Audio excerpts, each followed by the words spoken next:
Welcome to that Good Experience podcast, where related minds talk about related topics. And we all just happen to be related. Buckle up, this is going to be a good one. We've got that good experience podcast. We go back for another time. We've got the Good Experience podcast. I am Marcus Moses, and there's no way this train pulls off the tracks without my cousin co-host, Kimmy. Marcus, darling, how are you today? How's everyone in good land? Everybody's doing well. We're well on this part, and also can't forget about my cousin co-host, Byron B. No Brown. What's going on, buddy? What's up, Marcus? What's up, Kimmy? Let's do this. Welcome, everybody. And another great episode. Y'all, we've had several episodes to our name so far. We've had some great special guests, the likes of Lenny Williams, the likes of Gerald Austin, the likes of Alex Porter. But we have not been more excited for a guest than we are today. Ladies and gentlemen, we have Tarrey Torae in the building. She's going to be kicking it with us later on in the podcast. But before we get into that, y'all, guess what? The Janet doc dropped last night, okay? Have y'all seen it yet? Of course. Of course. That's how you right? Did you see it? No, I haven't seen it. Don't say nothing. Are you serious? Are you serious? Listen to me. I got to have time, a space, a good headspace and everything in order for me to watch it. I just can't watch it. And then I got all these distractions coming up. You know what I'm saying? I mean, I can't do that, Kim. All right. Whatever. I'm up here traveling through traffic, trying to get home by 8 o'clock to watch this show, and you wouldn't even watch it. Look at you. Yeah, I think, Kimmy, you and me both were like in the midst of doing other things, and I had to catch the second half of it. But I was recording it, so I'll sit down after we finish today to watch it all the way through. But so far, from what I've seen, it's very good. Marcus Moses, my mama watched it last night. How you didn't watch it?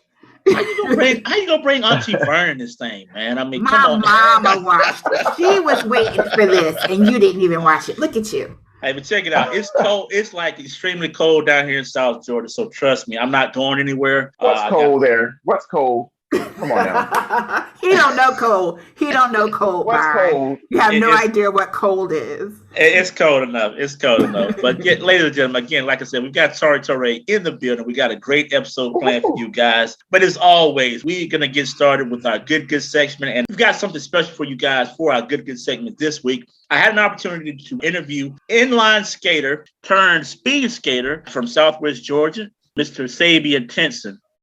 And he was able to go to the Olympic trials. And he talked about his experience with that and looking forward to 2026. Here's my interview with him, with Mr. Sabian Tenson. All right. And welcome to the good section. I'm Marcus Moses, and we have a very special guest with us today. He started off as an inline skater and skated his way to a lot of success. Now he's trying his talents to the ice. Ladies and gentlemen, please help us welcome speed skater, Mr. Sabian Tenson. What's going on, my man? What's good? How you doing? Hey, man, we're glad to have you on the good, man. I know you got a very busy schedule. Thank you for taking this time out with us. No problem. All right. So real quick, Sabian, just kind of give us the abbreviated version. Tell us a little bit about yourself. Well, I'm originally from Albany, Georgia. I was born in 2001, grew up there until I was about 8th grade in middle school. I went to Lake Park Elementary in Albany, Georgia, and then I went to Mary Acres Middle School. But back then, I was a big football, basketball player, and anybody that knows the Tensons know we like football and basketball. So I was just a random kid that was, playing football and basketball, and one of my teammates had a party. My dad was the coach of that time, and I had never skated in my life, never thought about skating or anything like that. Went there and put them on and just could magically skate off the first try as soon as I stepped on the floor. And I raced the owner's son for like a little concession stand or whatever for the free pizza and won.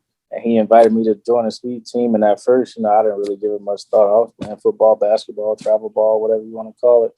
But something about 4 or 5 months after that, something just told me to go and try it. And I've been around the world since. Wow. So it's just basically you going to a party and you put on a pair of skates. From that point on, the rest is history, I guess, right? The rest is history. Wow. So let me ask you this. You never thought about going back to football or basketball after you put on the skates? At first, Yeah, because in speed skating, I know a lot of people don't know about it, but it's not a sport that us African Americans really know about. So there's not very many of us in the sport.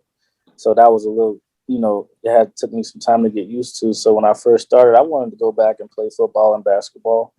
But my dad is one of those guys. He's always looking towards the future, and my body frame would not be built, for this time in football and basketball. So I had to find another avenue, and I turned to skating. And once I seen what skating could really do for you as a person or just in general life, I was hooked from there.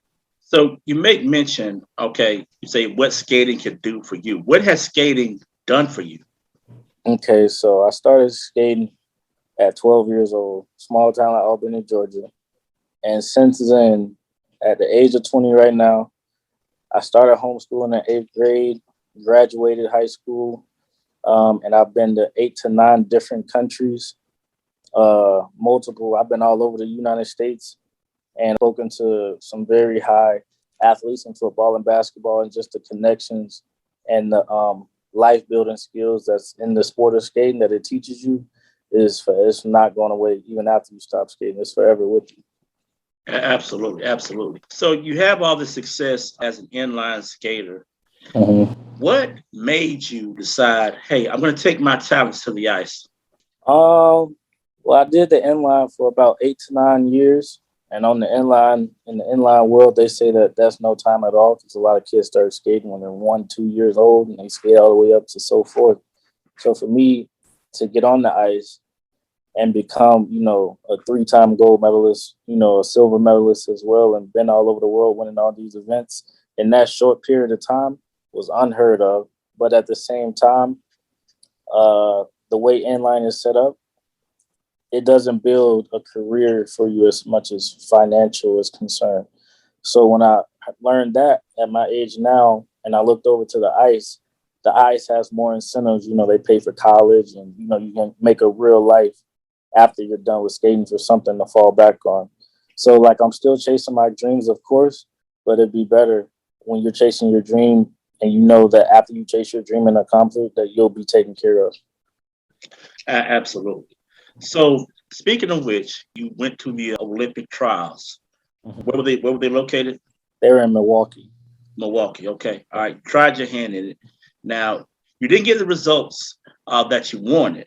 However, Mm-hmm. What was the experience like for you? It was like having an out-of-body experience, coming from the small town of Albany, Georgia. A lot of us don't really get to see, this side of life. So just me thinking about where I started and how far I am now, being that I'm only 20 years old and I got a lot of life left in me, it's just amazing. And I really can't even put it into words. Right. Now, like I said, you didn't get the results you wanted from the Olympic trials. Now, looking forward, hindsight, 2026 will be the next Winter Olympics, correct? Mm-hmm. Where do you see yourself there then? So for this Olympics, I didn't make the Olympic team, but I'm very honest with myself. I've been skating ice for probably 4 or 5 months. I just started. I just switched over, and it's like having to start another sport over because it's 2 different sports, even though they look very similar to the naked eye, but they're not. So being that I did qualify to even go to Olympic trials just on the short time I've been on the ice, was one of my accomplishments. I mean, of course, everybody wants to make the Olympic team, but I knew in my heart that it wasn't my time yet then, and I just started. So for the 2026 Olympics, that's more so what I'm shooting for. The U.S. Speed Skating Association are very interested in what I'll bring to the 2026 Olympics, being that I've progressed this fast in just a short period of time. So the 2026 will definitely be the one for me, for sure, and maybe a couple more after that. And I'm going to tell you this right now, say we're going to speak this as this. You will be on the medal stand. Yes, sir. In 2026. I'll see you there. We're going to speak sir. that into existence. You'll be on the medal stand in 2026. And one more thing, you made mention about, not very many African Americans or young Black males participating in these types of sports. That was the main reason why I wanted to talk to you. We've seen speed skaters and inline skaters on television, but I've never actually talked to a speed skater before. And so for me and for us on this podcast, man, this is an absolute treat for us. And we thank you so much for taking the time to speak with us. Now, before we get out of here, man, Anything you would like to say to your people, to your supporters? I just want to give thanks to everybody that support me, family, friends, associates, whatever it is. I really appreciate it because it does help in the long run. And for anybody wondering, is it different on being a skater and not no NBA player, or what's the norm and what everybody's used to? It's okay to go and find your own lane. It's okay to go and walk your own road because you never know what that road might connect to down the road. So it's really whatever you have a talent in, whether it's art, drawing, whatever it may be, just go hard at it because can't nobody tell you how to do and can't nobody tell you what you can't do. So just keep your good head on and, just pray and just keep it moving about whatever you want to do. Absolutely, absolutely. Ladies and gentlemen, speed skater Sabian Tisson, our guest on the What's Good Good segment of the What's Good Good podcast. Thank you so much for being on our show. Thank you. Hey, man, thank you so much, man. God bless you, man. You take care of yourself, okay? Thank you. God bless you, too. And that was Sabian Tisson. That's what's up. I love it. Yeah, absolutely. Again, speed skater for the United States Olympics. Again, good luck to him in all of his future endeavors. Absolutely. So here we go, ladies and gentlemen. We're here. Let's get it started again. We have a very special guest with us this episode. She hails from Chicago, Illinois. Her song In Time is streaming all over the internet and across the country. I'm telling you, she's a R&B sensation. Miss Tarrey Torae. Yes, let's go. Woo-hoo. How's it going, Tarrey? Everything is going well. Hey, y'all. It is so good to be here, Tarrey. guys. And I'm telling you, y'all are glowing over there. Whatever is going on, keep doing it. Well, thank you. Thank you. Absolutely. Now, Tarrey, like I said, we've never been more excited to have a guest on our podcast than we have been for you. Now, I'm being honest. I'm being straight honest. Y'all done had some heavyweights on here, so yeah, we have. That's a beautiful compliment. Yeah, we have. But check it out. It just seems that you have this it factor about you. Have you always been told that growing up, or what? I've been called spoiled. I've been called smart mouth. I've been called a little cutie pie. I've been called all kinds of things. Never had the it factor until I met my husband. My husband used to say I had it. So my husband says I have the it factor. So thank you. Yes, I appreciate that. And we see that you're talking about aura. We see that aura just through your music, through your online presence. That's why I have been following you for so long. And I had to make sure once we started this podcast that we had to talk to you. Thank you. Absolutely. Thank you. So Tarrey, real quick, let's talk about humble beginnings. Tell us where you're from, how you got started into music, things of that nature. Yeah, well, my beginning is all Chicago. I'm born and raised in Chicago. But I was raised by folk from Mississippi. So we spent a lot of time in Mississippi because we had to visit my grandma. So I spent time on the farm, on the family's land. But between my Mississippi moments and my South Side of Chicago, Inglewood, hood moments, that's what makes me who I am. I come from a very strict background. So, most of the time I spent a lot of my childhood reading books and sitting on the front porch watching all other kids run rampant. I couldn't run with them. I had to be in when the street lights came on. My mama and dad needed to know where I was at all times. They had to know the mama name, the daddy name, the grandma name. They kept in tune with what I was doing. So my upbringing was very, very strict, but beautiful, very Southern, but Chicago based. And all I can say is that my roots come from people who are loving and just gorgeously souled people, like very, very golden souls. So I've been lucky to have that upbringing. And I'll tell you that my background also is drowned in music. I woke up 4:30 every morning with my dad, who's a Chicago public school teacher. And he would blast the music. So he's what we call the first surround sound system in the country. Okay. He took that old system in the 70s and he drilled holes in each floor and he put a speaker in every room from the basement of our house to the upstairs. From that one stereo, which also had an 8-track attached to it, and we listened to whatever he listened to. That's what we heard that morning. And so that's what I grew up. Music, road trips with lots of music, just fun, good times. And of course a lot of lessons, because the neighborhood I grew up in Chicago, it's a transitional neighborhood, is one of the red lined areas of the country. So on one side of the street, there was life, and on the other side, it represented death. I lived about 2 blocks from the KKK headquarters. Wow. And so that's how I grew up. I'm an HBCU grad, and me too. And What's cool? What's cool? Mississippi Valley State University. All right. Payne College. You right here, Southern University. I went to Payne College my freshman year, by the way. Get out. I went to Clark, Atlanta my freshman year, and then transferred to Payne College. Look at you. And I took some classes. And I took some classes at Clark for a minute, because Payne.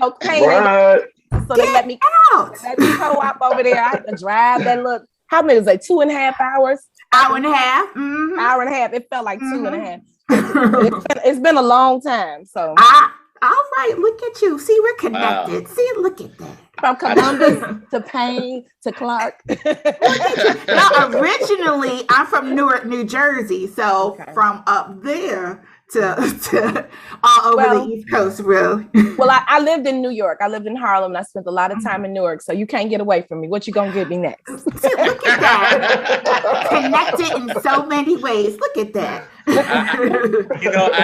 I knew we were excited about this episode for a particular reason. It's like we're family, and everybody that comes on this podcast says, like, it feels like we're all related, even though we're, me and my cousin, we're related, but everybody comes on like we feel like we're all related anyway. Yes. That's how it feels. So it's so wonderful to have you. Now, thank you. You mentioned about your roots. Now, you didn't sing in the choir? No. Well, okay. So my choir experience was a mandatory choir experience. I went to Performing Arts High School in Chicago. Once I left, so I went to private school 13 years. And then when I begged my parents to put me in public school, they put me at a Performing Arts High School. And so that Performing Arts High School required, in order to graduate, that I take choir. So my choir experience was that. And then I was in the choir at Payne College. Oh, all right. Let's get it together. Okay. All right. I didn't join the choir at churches. My family is pulled between several spiritual beliefs. So we would go from one Sunday to this church, one Sunday to that church. We never really had time to settle into one church. So we would just go. I had a lot of aunties and a lot of uncles. So I come from a really big family. So I understood. No brothers and sisters? I have 3 brothers by blood. And then I'm the oldest of 48 grandchildren on my grandmother's side. On my mother's side. Did you say 48? On my mama's side. Of grandchildren. And then on my dad's side, it's 36. And I'm in the middle of them. Wow. But until I turned 16, it was all boys on my mama's side. So that'll tell you how many brothers I really got. Wow. Okay. Now, here's a quick question. What year did you go to Payne? Payne College was 1991 and 92. Okay. So she is around our age. Okay, I see you. Tarrey, I'm gonna tell you what's going on. We didn't know how old you were. But you see how I got it, though. See how I got it. So we're trying to find out exactly how old you were without actually how old you were. On the Gregorian calendar, it says that my birthday was 1973. Okay. But we on the Gregorian calendar. If we take that Gregorian calendar away and we go back to our Egyptian roots, I'm probably around 29. That's right. That's right. I'll take it. You look it. Thank you. That's right. Thank you. And we both were born in 73. Look at that. So now you got your whole answer. That's right.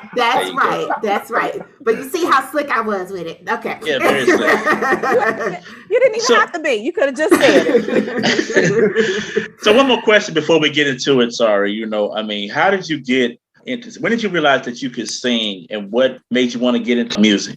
my music background, my passion for music has been my entire life. I'm the kid that stood in the mirror with the hairbrush and pretended it was a microphone. I was the young lady who sang in the shower so loud that my brothers would scream, "Shut up," constantly because they needed me to quiet down. But because the shower feels like a stadium to me. It feels so big and just, but my love for music has been forever. I sang my first song in public, not professionally, but in public. I'll say this too. My aunt owned a beauty shop, and I used to get paid to sing songs to her customers.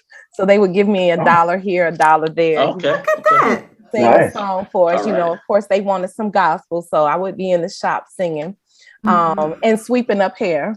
And then I sang my first step show for the beautiful sorority of Delta Sigma Theta Sorority Incorporated. I sang the intro song to my first step show, and that was kind of sort of not real. Like, it was not something I was pursuing professionally. And then one day around the age of 25, 26, I decided, you know what? I think I want to do this full time. And then there's a long story attached to that, but I walked out of my job, quit, went to the nearest jazz club that I knew of because it was like poetry readings there. And I used to work the front door for the poetry readings. And then I walked in, I talked to the band and I said, "Hey, can I sing with y'all tonight? Can I just do a song or something?" And they were like, "Have you ever done this before?" And I said, "No, not professionally, not publicly." They said, "Where have you sang before?" I said, "In the shower." And they said, "Okay, and you want to get on our stage tonight?" I said, "Yes." And they said yes. For some reason, that little conversation convinced them, and I've been singing professionally ever since. As a matter of fact, yesterday, on the 20th, the day before yesterday, was it the 27th of January? What's today, the 29th? Yes. Okay. So the 27th of January was my singing anniversary. It was my 23-year singing anniversary. All right. Okay. Well, congratulations. Congratulations. Happy anniversary. Thank you. Absolutely. Thank you. So again, Tarrey, you're with us today, and you know how this thing goes. We celebrate the music. You got your playlist. We got our playlist. So I say, let's just get into it. What you think? Let's do it. All right. Where we starting first, Kim? Well, where we always start is we want to listen to some of her music. Mm-hmm. Life keeps on moving. We'll hold hands, walk in the sun. We'll go on until the morning comes. Till the morning comes. In time, I'll say things, you'll say things. We'll disagree, we'll love still, we'll keep it real. And in the end, we'll say things we really feel. In our lives, we'll do wrong and all bad. We'll just get better, but I know what I know, and I know that our love will last. Oh my God. You don't understand how we've been vibing off this Yes. song. Oh, Been Thank vibing. you. Thank you. I'm so glad. Bert, you go first. Well, first of all, I'll just say this. This is a lounger bang. I put it under the lounger bang, and it makes anyone fall in love with music again. It's got that vibe to it. And I was telling Marcus the other day, I was like, oh my gosh, it just makes you just want to just chill. You forget about everything, work, everything. You just want to go and vibe out and just be in your own zone. I love it. I love it. Thank you so much. I'm so glad, because that was the whole point. That's the intention, to escape and to be reminded of your joy. So yeah, that was my intention. And before, for those, I got so lost and caught up in the song. I forgot that's Tarrey Torae's single called "In Time." Again, it can be streamed on all the streaming platforms. And Kim, go ahead before I say what I got to say. So what is there to say? Number one, Tarrey, what was your inspiration for this particular song? This song was written specifically for the love of my life. And his name is Jay Ivy. He's a poet, a writer, an author, an actor. And he came into my life actually the day that I'm telling you guys about that I started singing. When I walked in and told that band to let me on that stage, he was the first arm I touched and said, "Can you please stay while I sing my first song professionally?" Oh, wow. And he stayed. We didn't get together right away, but that was the day we met. And that was the day we connected. And yeah, so that song was written specifically for him and for the future that I saw us creating. It was written for the day we got married. It was written for all the things that represent good, the imperfections of perfection. You put these lives together with your family. You choose your family. And we chose our family, and we chose to stay in the fight. We got on the same train car. We sat in the same row, and we decided to ride that train together. So that's kind of what In Time is about. It's about rolling with who you roll with, messing with who you mess with, and taking all the imperfections that come with it as the perfection, because that's what we love. Absolutely. Tarrey, I was going to say, I heard this song a while ago, and every time I hear it, this song just literally massages my shoulders. Hey, I love this song just literally massages my shoulders. And for those people, now listen to what I'm about to say, for those people that participate in plant-based extracurricular activities, okay. That's a very nice thing. I've never heard it expressed that way. I know, right? You got to put this in your playlist, man, because it's going to enhance your experience. I mean, just that much. It's just that type of vibe, and it is. It really is. It really is. I love it. I love it. Great song. I'm telling you, like I said, just literally massages my shoulders. Thank you. Did you come up with the words to it? Yes, I wrote the song. Okay, cool. Now, the production was done by whom? So the original producer, his name is Ty Hill. And then it was reproduced and added to and enhanced by a gentleman by the name of Marshall Knights. And then the song was recorded here in Chicago for the first round. Then a second round of recording happened in Nashville. Both studios, one studio was called Abe Nationals. And then the second studio was at the Attic Studio. And the Attic Studio is a Chicago-based studio that actually moved to Nashville. And so the re-recording was done in Nashville with all of the enhancements. And then it was co-written by my husband, Jay Ivy. Oh, wow. Yeah, nice. Yeah. That's so I had the first and second verse. And originally the first song came with a poem that he wrote. And he said, you should do the song with a version without the poem. So the version that you guys are hearing is the one without. And he helped to write that bridge section as well.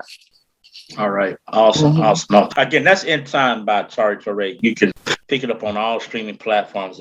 Right, Tarrey? That's Spotify. right. It's everywhere, anywhere you Pick want. it up, everybody. Please go get it. If you don't get nothing else, please go get that track right there. Thank you. Yes. So what's next, Kim? I have decided that I want to hear some more Tarrey Torae. So I found If Love Was. Hey. Mind if I play that, Tarrey? Oh, no, I don't mind at all. I was like, play it, girl. Play it. Play it, girl. I was like, what's she about to say? Yes. Raindrops on my window pane. Boy, you know your love is driving me insane. No holding back this love I have for you. No obstacle is too great for me to break through to you. No mountain, no valley can never make me feel this high. No rain and no windstorms can never take me from your side. If love was an eagle, I would learn how to fly. Nothing in this world would be too hard for me to try. A dream I would never wake up. A classic You could look at Marcus' face. Look at his face. Wow. Wow. Now that song has an intricate arrangement. Who Yes, it arranged that does. song for you? Oh, so I did the arrangement. I wrote the lyrics. I wrote I arranged the vocals, the melody, and all of that over the track. The track was given to me by a gentleman by the name of Mark M. Doc Williams, and some of the piano that you hear intertwined throughout it was also by a guy named Briggs Stearns. And then, so that was the original recording. And the re-recording of it, I brought Marshall Knights in for some enhancements. And Marshall Knights also brought some of his magic to it as well. Okay. Yeah. My face, for those who can't see, just speaks. I mean, I'm at a loss for words. I mean, it's just the piano at the beginning. Mm-hmm. And I thought I was going to stay right there, but then it goes to like this little up-tempo groove. Mm-hmm. And then your voice just captivates the whole thing. Yes, it does. Yeah, I got chills. I don't know if you can see them or not. I mean, I really do. Hold your arm. Hold your arm. See, he was wiping away tears, Tarrey. He was wiping away tears. But again, that was the first time hearing it. And I'm like, that was just magnificent. Oh, wow. Thank you. We just released the record on Christmas Day, actually. And and there's also for In Time and for this song, there's a music video as well. So I saw it. I was just about to ask you about that, about your video treatments for your music. Yes. Who do you work with for those? Who's directing those I've been blessed to have a powerful, talented team behind me with the visual side of this thing. And the name of the company is E-Tray Productions, and the genius creator of that company, his name is Eugene Bush III, and he is amazingly talented, deeply, intensely talented. And when I tell him something that I need, or if I give him a song, he's able to pull. I've been working with him for like 5, maybe 7 years. I guess it's been about 7 years, but he's been able to pull visuals to the front of those songs very well. There's one other gentleman I've worked with visually, and he's also this intensely talented, deeply talented individual. His name is Cam. Cam Movement is the name of his company. And I think that that there's, when you know God is covering you, when I get these visuals from these gentlemen, when I tell you, it is proof. It's proof of life because they cover me in such a way, and they're so amazing and so beautiful. And then to work with good people, come on, that's a rare asset. And so Eugene Bush is the one that did the visuals for this one. Absolutely. So, ladies and gentlemen, you have to go get In Time by Tarrey Torae, and If Love Was. You got to put both of those in your playlist. Go do it now. Go do it now. Thank you. Immediately. But anyway, great start to the podcast. Where we going now, Kim? I'm sorry. I want to play just one more for Tarrey. Hey. Do we want? I do have a question for you, Tarrey. Yes, not please. To put you on the spot, but when can we expect a full release project from you? I've been wrestling with the release date. I have a new project completely finished, ready to share. And it's called Catching Feelings. And it's a all love song project. And it's 11 tracks. And it starts with a song called So Beautiful, and it ends with a song called I Love You. And it's, to me, it's my favorite recording that I've ever done. So I've been playing with some dates between now, like wanting to release within the month to sometime in May. Right. Cool. Well, we'll be looking for that. Thank you so much. Thank you. I think we're getting drunk off Tarrey. That's why I just want to do one more, and then we're going to get back to what we originally planned. But I just didn't want to just play one of her songs when she is just so phenomenal. So one more. We just want to make sure we just love on you a little bit longer. Yes. I'm taking all of it. All right. And this one is Sweetest Survivor. Oh, okay. Let's listen. Okay. They say the trust is a key component to making real love last. Leave your problems in the past. So if you really, really want it, then you better heed it fast.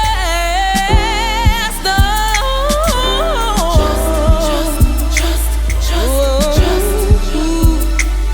You gotta trust it. Keep it 100. Trust. You gotta trust it. Yeah. Keep it 100. Oh my God. Whew. Okay, we gotta Wow. stop. We got. Oh my God. Oh my we've God. been my taken God. away here. Yeah, Oh my goodness, thank you. That song actually is called Trust, and it is from an album called The Sweetest Survivor. My first professional released recording is called The Sweetest Survivor. I had a couple before then, but this is the one we put out, into the world. What year was this? This album released 2018. So The Sweetest Survivor. There was a different version of the album that came out before, but this one in particular was 2018. Now, one thing I did notice at the beginning, you kind of hear elements of, "Overjoyed" by Stevie Wonder. If you pay attention, Look at you. Yeah. That's just how lost I got it. That's nice. We know music, honey. We know I music. love it, and I love me some Stevie. I tell you that. Yeah, you hear those elements in the beginning, and there's nothing like a wonderful piano interlude. And speaking of that, who was that? I mean, that arrangement was just beautiful. Thank you. Yes, so that song was produced by a gentleman by the name of DJ Architect. He's a DJ here based in Chicago. Also very deeply talented, beautiful, soulful individual. He's dancing with the love of his life in my music video In Time. So when you watch In Time, you'll see DJ Architect. He's dancing. His girlfriend has twists. She is the twist. So when you see the young lady with the twist and her and this gentleman, they just jamming and smooth, cutting it with each other. That's DJ Architect. So Okay. Yeah. And the piano in there was played by let me make sure I have that correct. Who was that played by? Roderick Alexander. Okay, so that's who the piano was played by, just so y'all know. All right. Okay. Big shout out to him. I know, that was just beautiful. Absolutely. Yes. Thank you. You've got some of the best music that we've heard in a long time. Oh, thank you. And wraps you in. It really does. But I have a question though. Why aren't we hearing your music on the radio? Because it is better than some of the stuff that we hear now. Well, I mean, if I could say a whole lot of reasons, but I will say that the music industry is a forest of challenge, obstacle courses. So as I'm kind of foraging my way through, I'm learning that, it's not always so easy to get on radio, but it is not hard to get to ears. So my goal is to find the ears more so than I'm worried about the radio, but I'm seeking radio. So for those of you that are listening, that are running radio stations, let me do a commercial. Tarrey Torae needs to be on your radio station. Yes, she does. And we will talk. The good endorses Tarrey Torae. Marcus is over here wiping tears from his eyes because, again, we're not faking. This is the first time we're hearing some of these songs, and we're like, whoa. Wow. Thank you. And thank you for putting your ears on it. That means more. You make the music, you write the music, you record the music, you sing it, you practice it, you perform it. But there's nothing more special than speaking to music lovers who get it and who find some connection to it. There's a spirit attached to music. We all know that. And the goal is connection. That's what the spirit is for. And that's what I've been building music in my life. I try to make songs that I love, that I would want to hear, because I'm such a music lover. So other music lovers that connect with my music, it's like the golden ticket to me. It's like really, honestly, the best part. So thank you. Absolutely. And I see that you and your husband did an album together in 2005 for Better or Worse. Yeah. I Yes. see that. I would love to hear that. So what are some locations we can pick up your music, your catalog, your back catalog? So the For Better or Worse project was a project specifically and strictly written for our wedding audience.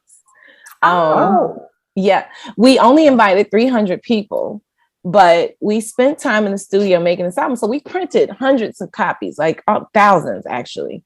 And the day of the wedding, I think we like to claim to be the most crashed wedding in the city of Chicago. The whole Chicago history, we have to be the most crashed wedding in the city of Chicago, because out of 300 guests we invited, 1,041 people showed up. Wow. So we only have a few of those albums. And, in 2005, it wasn't you couldn't just go download no music offline. I mean, I think you could on something like Napster or something, but we didn't have the technical savvy to have it on Napster. So we don't have it digitally available for people. But that album does some of the things that was one of the songs we did where Jay does poetry and I sing. The first song on the album is called Good Morning Baby, and it's just a simple interlude that says, "Good morning, baby. How was your day? It's been a while since you've been away. It's a new day here, and we're here to stay. It's almost time for our wedding day. Good morning, baby." So that's like the intro to the album. So I've never sang that in public before. But for better or worse, as much as you like, we've been talking about sharing it at some point. Maybe on our when we get to our anniversary. Maybe we'll share. Our anniversary is September 4th. So. Oh, okay. Yeah. And you gave me another idea, Torae, and we'll talk later on down the line about it, because we're going to celebrate a year on this podcast in June. Hey, happy anniversary! Yeah. So you just gave me an idea. You did.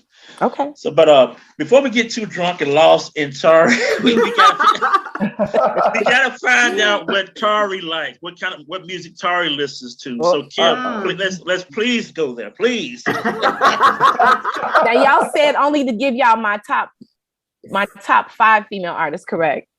We got it. We got it. Yeah. Okay. Because there's so many more. I know we had to cut down our list because I had to take out Erykah Badu, and that's my girl. But we're going to start with your list, and even though we don't want to stop the Tarrey Torae celebration, because wow, I love it. Thank you. You deserve to be heard, Tarrey. Yes, and we're going to make sure that you are. We're going to make sure that you are. I appreciate you guys. My new favorite cousins. Come on, y'all. That's right. Family. I got a new cousin. Yes. I love my cousins too. You all don't understand. But we're going to start off with our girl who had her debut on A&E and Lifetime last night for her documentary. And this is Janet with Anything. Come on now. So are you ready to journey within me? I'll satisfy you. Yeah, I will do anything you ask me to. Anything when you do miss me.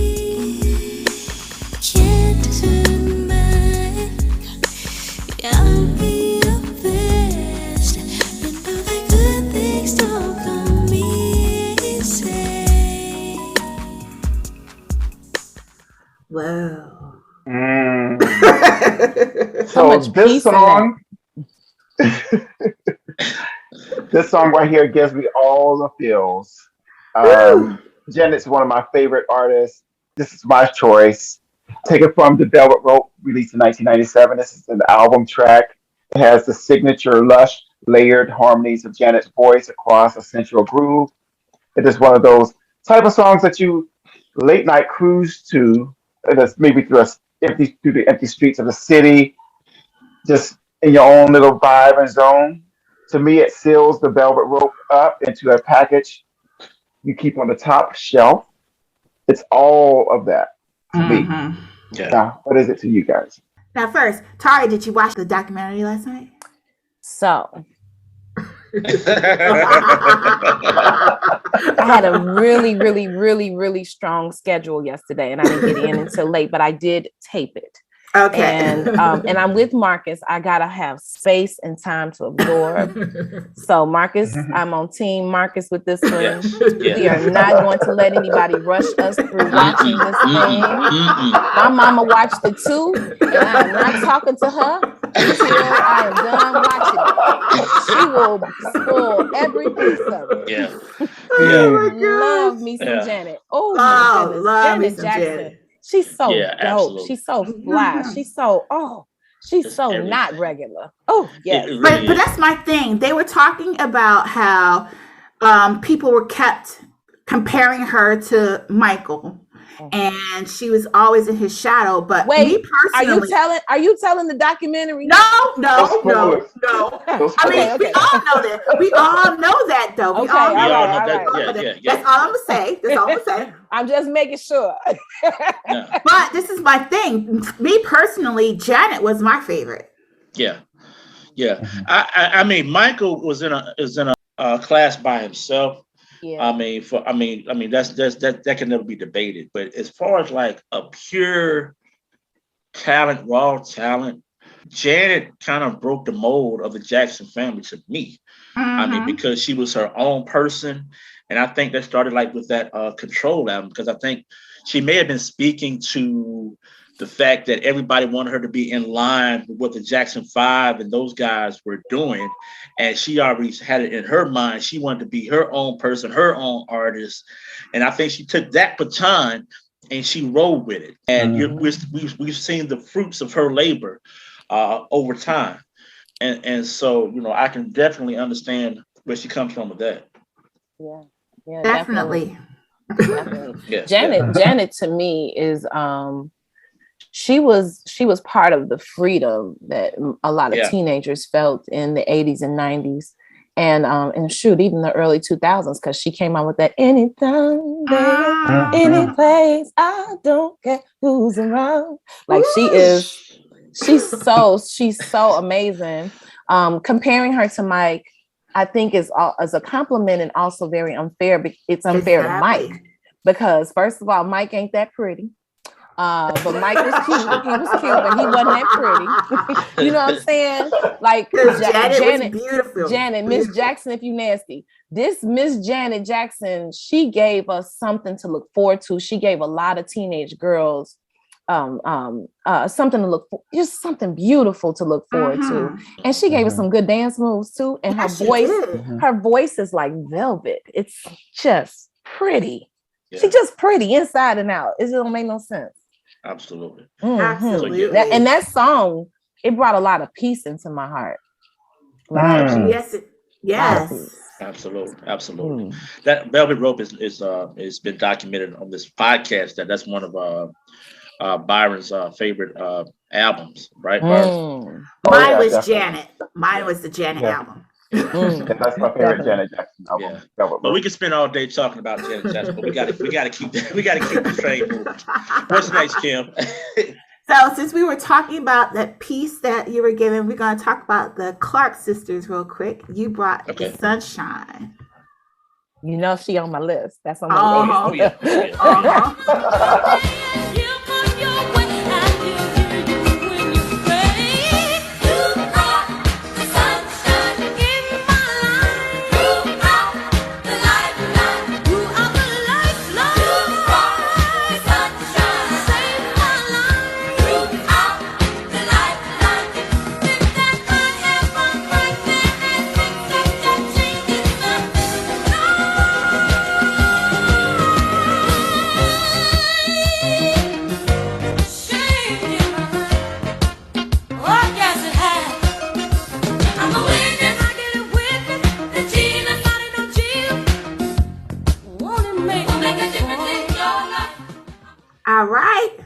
Right. That was the Clark sisters. You bring the sunshine. The Clark sisters consisting of Karen, Dorinda, Twinkie, and the other one.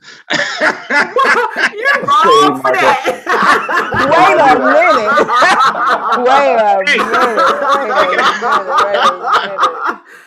Check it out. The only reason why I said the other one was because I couldn't think of her name right off the top of my head, and I got my phone right here, but I was trying to be professional, try to recall from memory. But yeah. So we have Jackie Clark. Jackie, right? We got Denise, Niecy Clark. We got Albernita, Twinkie Clark, and we got Dorinda and Karen Clark. There you go. There we go. There you go. You better correct him. No, it ain't correction. It's teamwork. That's right. That's right. But that was released. That track was released back in 1981 from their titled album, You Brought the Sunshine. And of course, if you saw the movie, you know that Twinkie gained the inspiration from that song from the Master Blaster song by Stevie Wonder. And so, Tarrey, why do you have it on your playlist? Well, first of all, that was one of those songs we woke up to in the morning. It used to kick my day off. And when I first heard it, it probably, besides, you've got the Patti LaBelle's, the Arethas, and the Stephanie Mills, who infused my life with so many good chill-like moments. But this song, it woke my spirit up as a child in such a way I didn't understand the understanding of understanding. Like the word understanding had left the building. I was like, I don't get it. Why do I feel so amazing after I hear that song? And this is one of those songs that made that happen for me. And like I said, music is a spirit. There's a spirit on this song. And it is just too good. It's too good to not start your day with. So for years, I would start my day with this one, and I would start with "Happy Feelings" by Frankie Beverly May. So my two wake up songs was that Clark Sisters, You Brought the Sunshine, and then "Happy Feelings" by Frankie Beverly. After that, you should have a glorious day. It is impossible not to. That's what I'm trying to tell the people. But this was ahead of its time. Yes, this was ahead of its time. But this is before what is his name? Before Kirk Franklin. Thank you. I couldn't think of his name. This is before Kirk Franklin, when he transformed gospel music. They are the blueprint. Yes, they are. They're the first ones that actually were able to do it and were playing on regular R&B radio. Yeah, they're legendary, and I don't think they get the credit that they deserve. They don't. I want them to get more credit. They sang at Aretha's funeral, and when they were singing, you could see the energy in the space that the funeral was in change. And I know Aretha's spirit was dancing to it, baby, because how could you not celebrate her like that? That's right. That's right. One remarkable thing about this song is that it did cross over. It sold over 200,000 units. Ooh. And it crossed over to number 16 on the U.S. Billboard hip hop charts of songs, or R&B charts at the time, and actually onto the dance charts, number 27 on the dance club charts. Okay. It's one of the only songs I've heard in the club. Exactly, they were the gospel song. The club. The only other song I've heard this much was "Jesus Walks" by Kanye West. It was Jesus Walks. And then there was You Brought the Sunshine. And I wanted anybody to dare themselves to sit still in their seat. Exactly. Dare you. and one more also, Sounds of Blackness. Optimistic. Yeah. Optimistic. That was my song. I always forget to put them on the gospel list. What's the other song? How the Good Lord Works. That's how he works. Yeah, that's how the good Lord works. Yeah, we need a fact check on that. Exactly. That's a good one. I have no idea. That's a good one. Right. So what's next, Kim? So this wonderful woman celebrated her birthday just a couple of days ago. And this is our girl, Anita Baker, with You Bring Me Joy. Come on. Come on. Baby, this is gonna be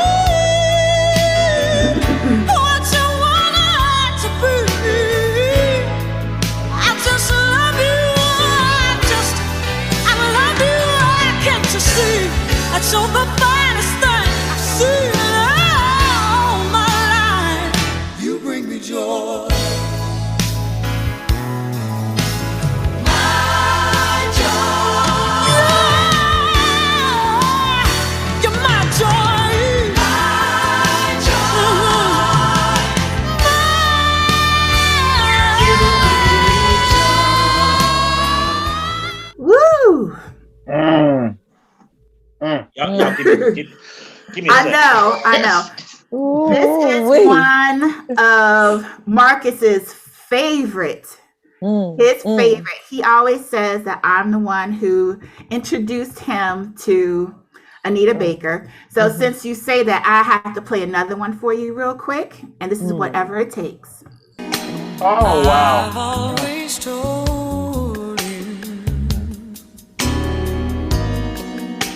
I give anything.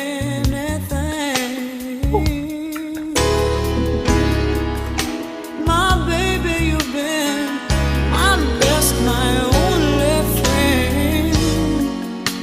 There's nothing like the joy you bring. I wonder what would happen if you would trust in me. I'd make you believe, I'd make you see. No need to run from me. I'll make you feel like never before.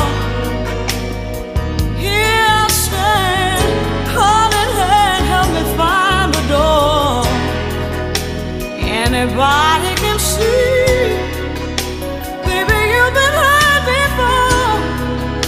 Let me heal your pain, it won't ever hurt no more. Whatever it takes to make you happy. I had to do it, Marcus. I had to do it. Oh, that was good. Kim, you wrong for this, man. You smile. I had to do it. I had to do Kim, it. you dead ass wrong for this, man. You really are, man. I'm just taking control. I'm just taking control of the whole thing. I don't care. I had to do that for you. One of my favorite cousins. I love you. Man, you know, You've been crying all day. the whole time.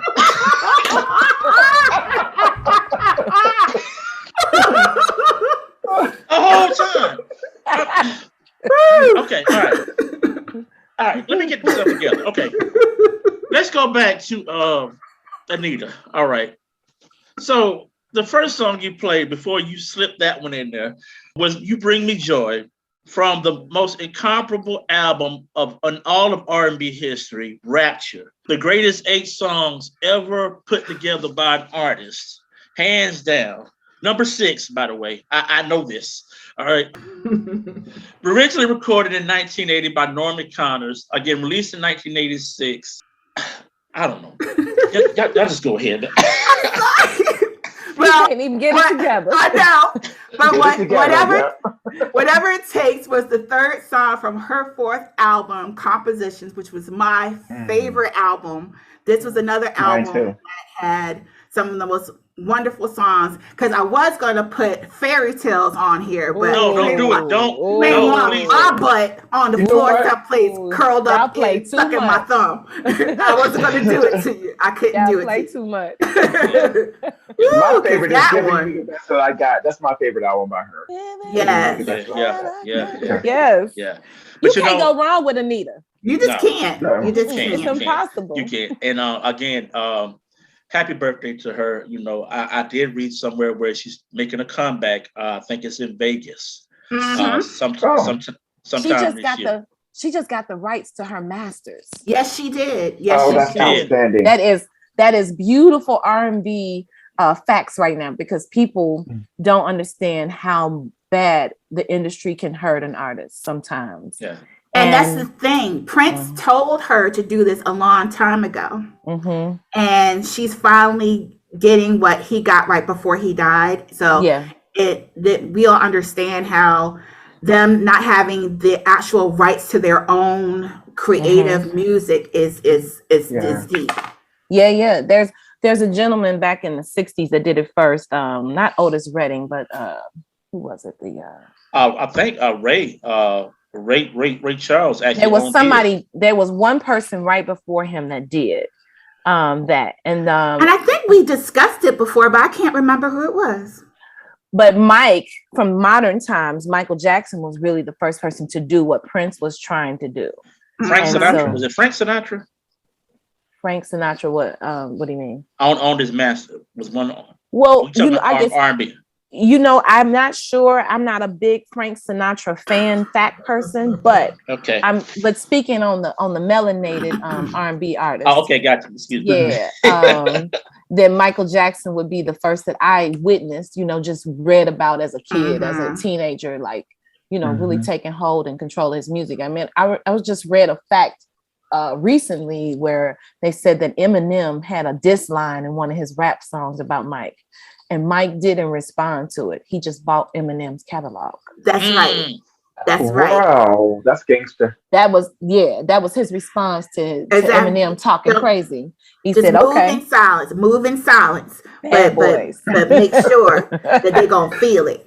Yeah, but that was Anita to me, for her to get her master's just as recent as this past year. I think within the last few months. I thought that was amazing. And it's such a beautiful thing because when you see her live, she's so dynamic. And then I know she was refusing to perform because she.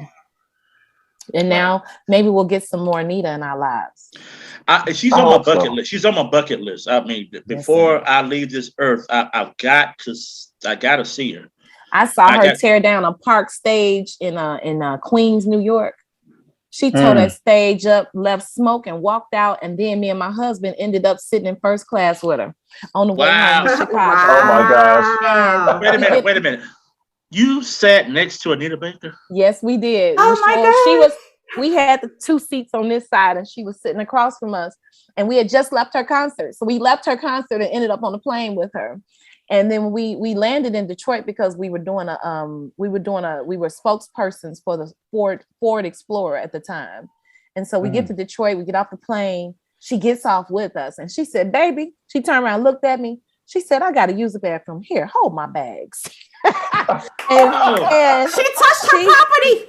She gave me her purse and her suitcase and one duffel bag, and I was to stand there and wait for her to come from the ladies' room. Wow! Oh my God! I just stood there and I said, "Ma'am, it is an honor and a pleasure." Wow! And we took up a nice picture with her, and it was just beautiful. Oh wow! Yeah. Wow. Yeah. Music hero. Yeah, it is. She is. Please move on, Kim. I know, because we'll be here talking about Anita for the next hour if I don't. Yes. Oh my gosh. All right, so this is another one of my favorites, along with Tarrey's, and I think everybody else on here. And her birthday was actually on the 16th, and this is Sade. Yeah. Oh. I keep crying. I keep trying for you. There's nothing like you and I, baby. This is no ordinary love. No ordinary love. This is no ordinary love. No ordinary love.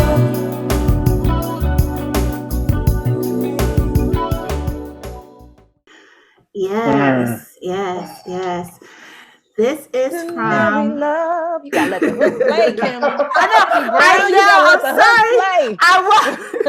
You can't I let just it did. till the hook play. I was gonna let it go, but we got these copyright infringements. But I wanted to hear the beginning too. So Look, you understand? Gotcha.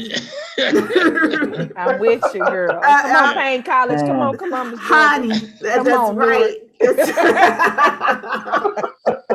But honey, this was from her Love Deluxe, one of the best albums ever from Sade, me personally. And honestly, Sade, I don't think she gets enough credit. I mean, I don't think she does, because the Janae Aikos, that's what she's kind of trying to tailor herself to be like the next Sade to me. What do y'all think? Now, nobody can beat she, Well, Go ahead. Go ahead, say it. we cannot put her in the same category as No. Sade. I'm sorry. No, you can't She's do that. trying though. She's trying. Not to diss her, but it's totally different vibes. And Sade has done her thing, her way from the start, and she keeps us waiting like fine wine for in between projects, but it's always worth the wait. And this song actually was a Grammy Award winner for her. If you all didn't know, she won Best R&B Performance by a duo or group. The group was Sade in 1994. And Sweetback. And Sweetback. Exactly. Her actual band is called Sweetback, but the whole thing together is Sade.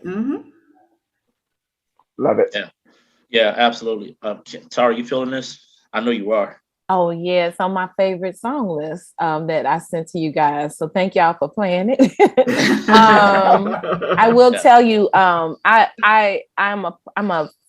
fan of inspiration, and so I think that Jhené Aiko, to answer Kimmy your question,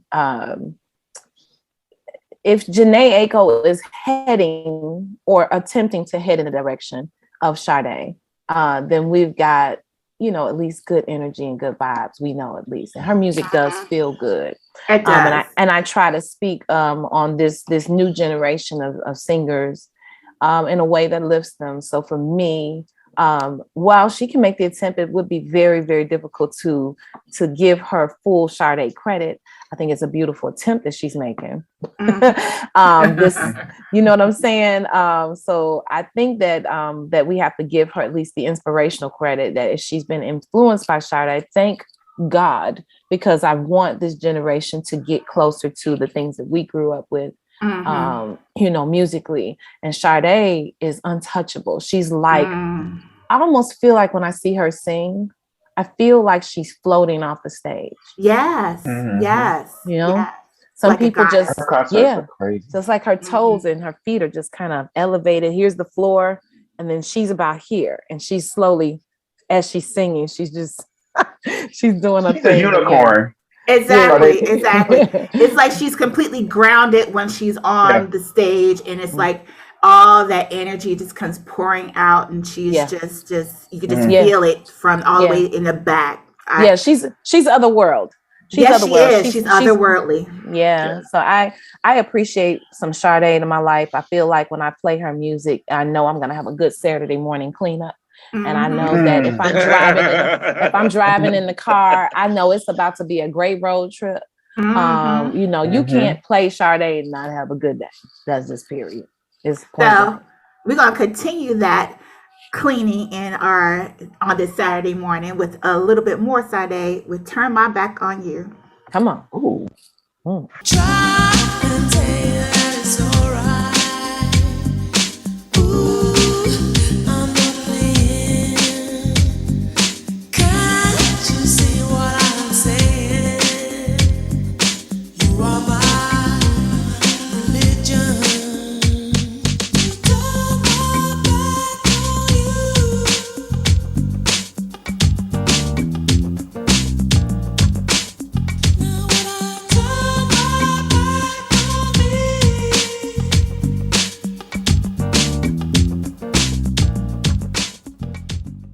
All right.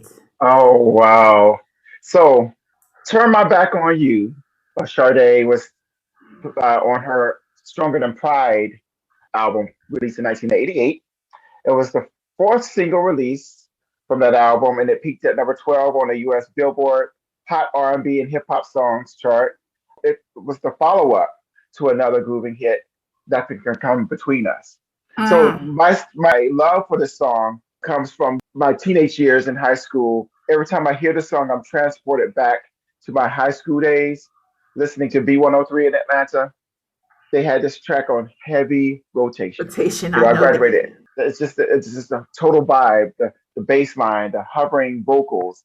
That's just another one of those late night tracks that I mentioned like before, you know, that you want to just chill out to, drive through the streets, empty streets maybe, or listen to after leaving a club, you know, when you're trying to bring yourself down. Bring yourself down. It's one of those tracks. One of those. But yes, but like Tarrey was saying, her band, that's another unsung. They are really unsung because they, from Cherish the Day, her version, that And what who Kim? does that? That You what heard, Kim? you heard what I said. The guitar. Yes. Whatever that was, I mean, no one ever, her band was just phenomenal. I think that's part of the reason why she is so great. It's because she has the right people around her also. You want to know an interesting fact? Maxwell uses members from her band as well. Oh, okay. Really? Yeah. Matthew Stewartson, please forgive me, I hope I'm getting his name correct. One of the main members of her band, Sweetback, he works with Maxwell also. Okay. Nice little tidbit there, Brian. Yeah. Very So good. what's next, Kim? Our queen of R&B, Miss Aretha Franklin. Ain't no way. All right.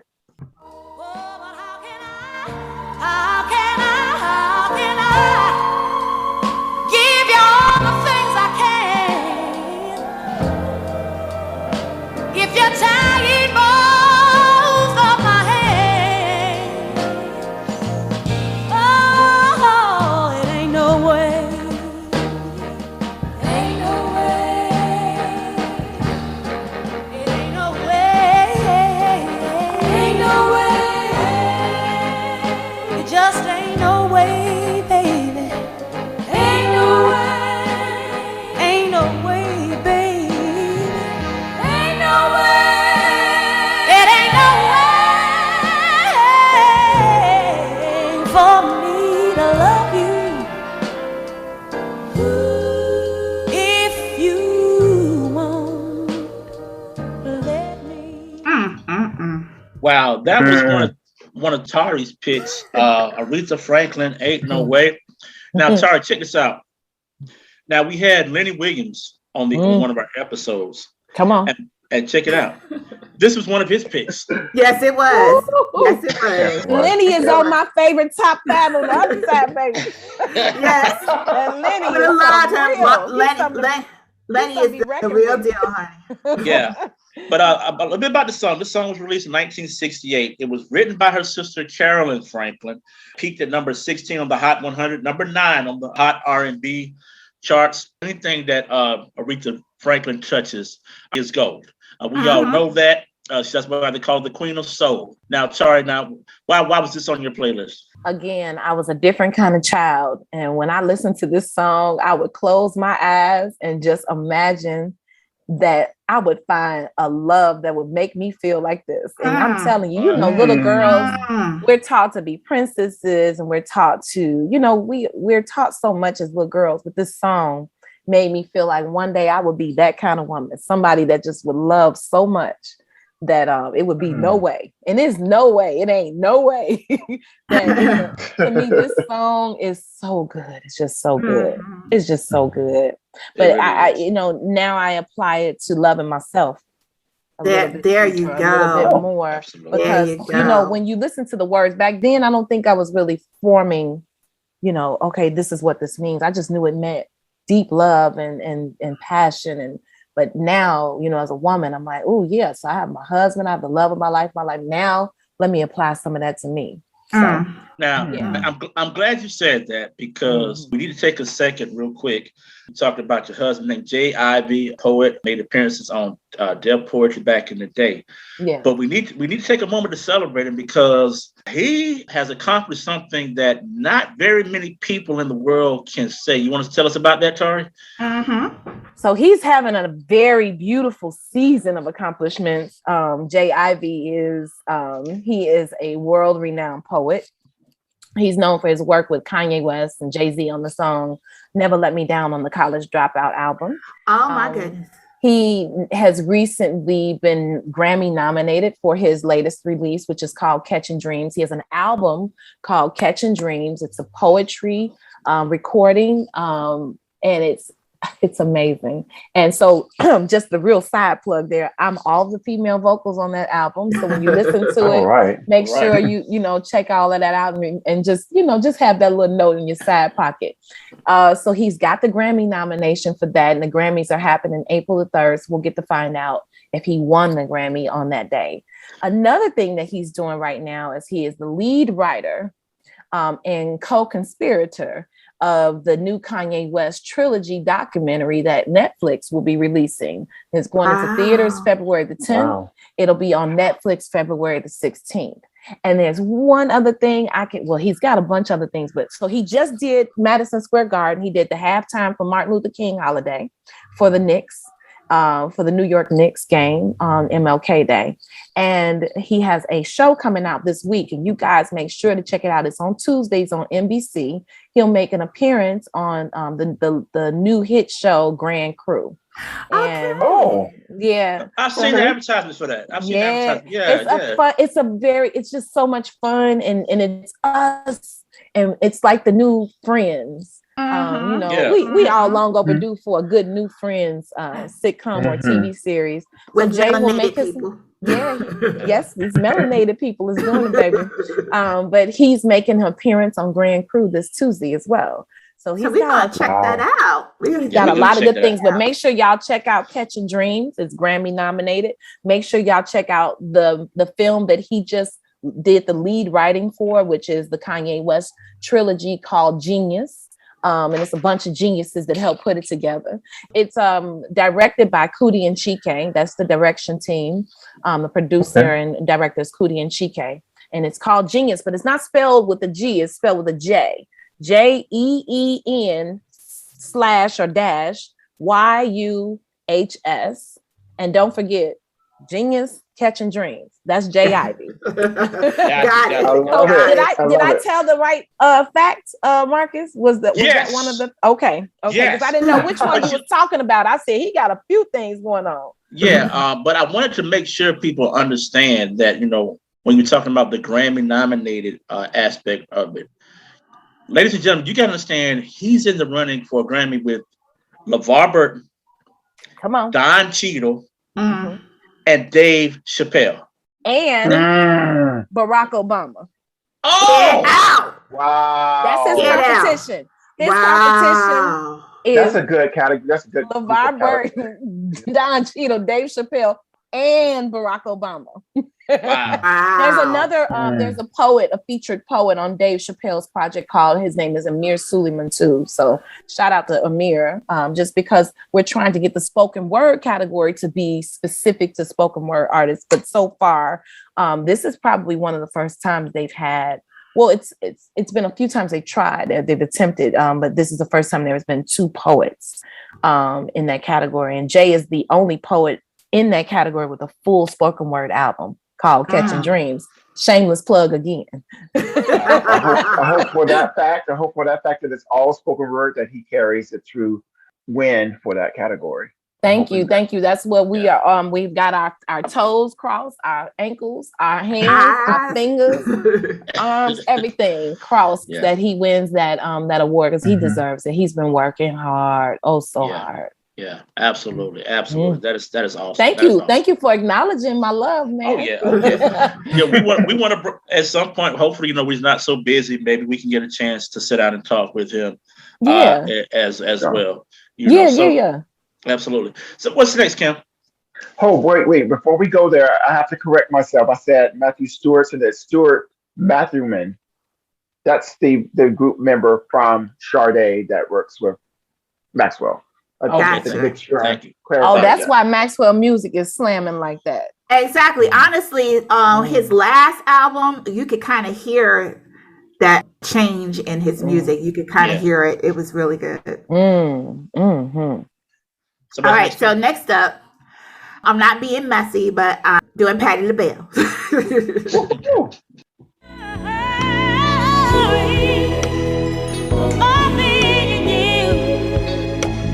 How much I did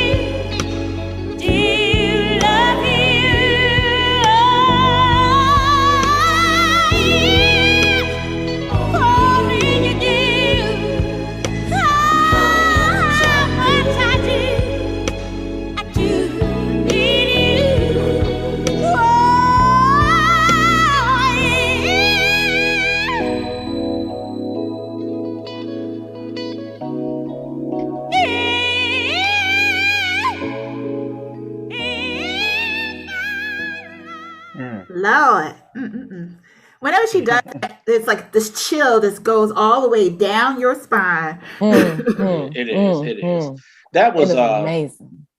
Yes, that was Patti LaBelle. Of course, if only you knew, from her album "In Love Again," released in 1983. I was written by Dave Wansell, Cynthia Biggs, reached number 46 on the Hot 100. And most people who are Patti LaBelle fans, they associate Patti LaBelle with this song. As many songs as Patti LaBelle has had in her lifetime, I'm not going to say this is her most successful one, but this is the one that kind of it really exposed her range. She really does a great job on this track, and I'm pretty sure that's the reason why you chose it, right, Tarrey? Yeah, I definitely agree with you. Her range on this song is so dynamic, and I'm sure she's responsible for a whole lot of babies on this earth. That song. She is responsible. Yeah. I'm gonna give her the full and total credit, because I know for a fact I was made right after a card party. And I know for a fact Patti did some of them card parties herself. I don't know this factually, but I know it factually. You know what I'm saying? I understand. She has another song that shows her range too. Lady Marmalade. I think that may have been. I think that's when she was in the group, right? The LaBelles. So I think her range also there was probably pretty prominent. But her range touches every. Oh my goodness! Goodness, she can't help it. I saw her perform live. And we were at BB King's in New York, and it was actually a show that I was opening up for. And this woman lit that stage up. Whew. I know she did. Oh, baby, she was standing on the side of the stage. When I came off, I finished performing, and she said, "Baby, you did a good job. I'm gonna be looking for you." She said, "Oh, you going places. Oh, I can't wait to see you do your thing." And then she went on that stage and tore it up. I said, "Yeah." She touched my shoulder. Man out. Patti, I mean, and she's got such an auntie vibe. She like your favorite auntie. She does. Yeah. So she's amazing. But I chose that song because, I mean, when you talk about a love song, whew. That's awesome. I remember with this song being on a school bus. The bus driver would always have the radio on, and whenever this song came on, and mind you, I lived in a mixed area demographically, mostly white, a couple of speckles and black. little black pepper and a salt shaker. The entire bus would always be silent. Everyone wanted to sit and listen to the song and be mesmerized by it. And I guess that factors into its overall appeal because it was her first I wouldn't say number one, but it's her first crossover as a solo artist into the Hot 100 at the time. It peaked at, I think, 46 at the time, but it speaks volumes on its appeal. Absolutely. So where we going now, Kim? Woo! We are going to talk about some Tina Marie with that Portuguese lover. Oh, man. Yes.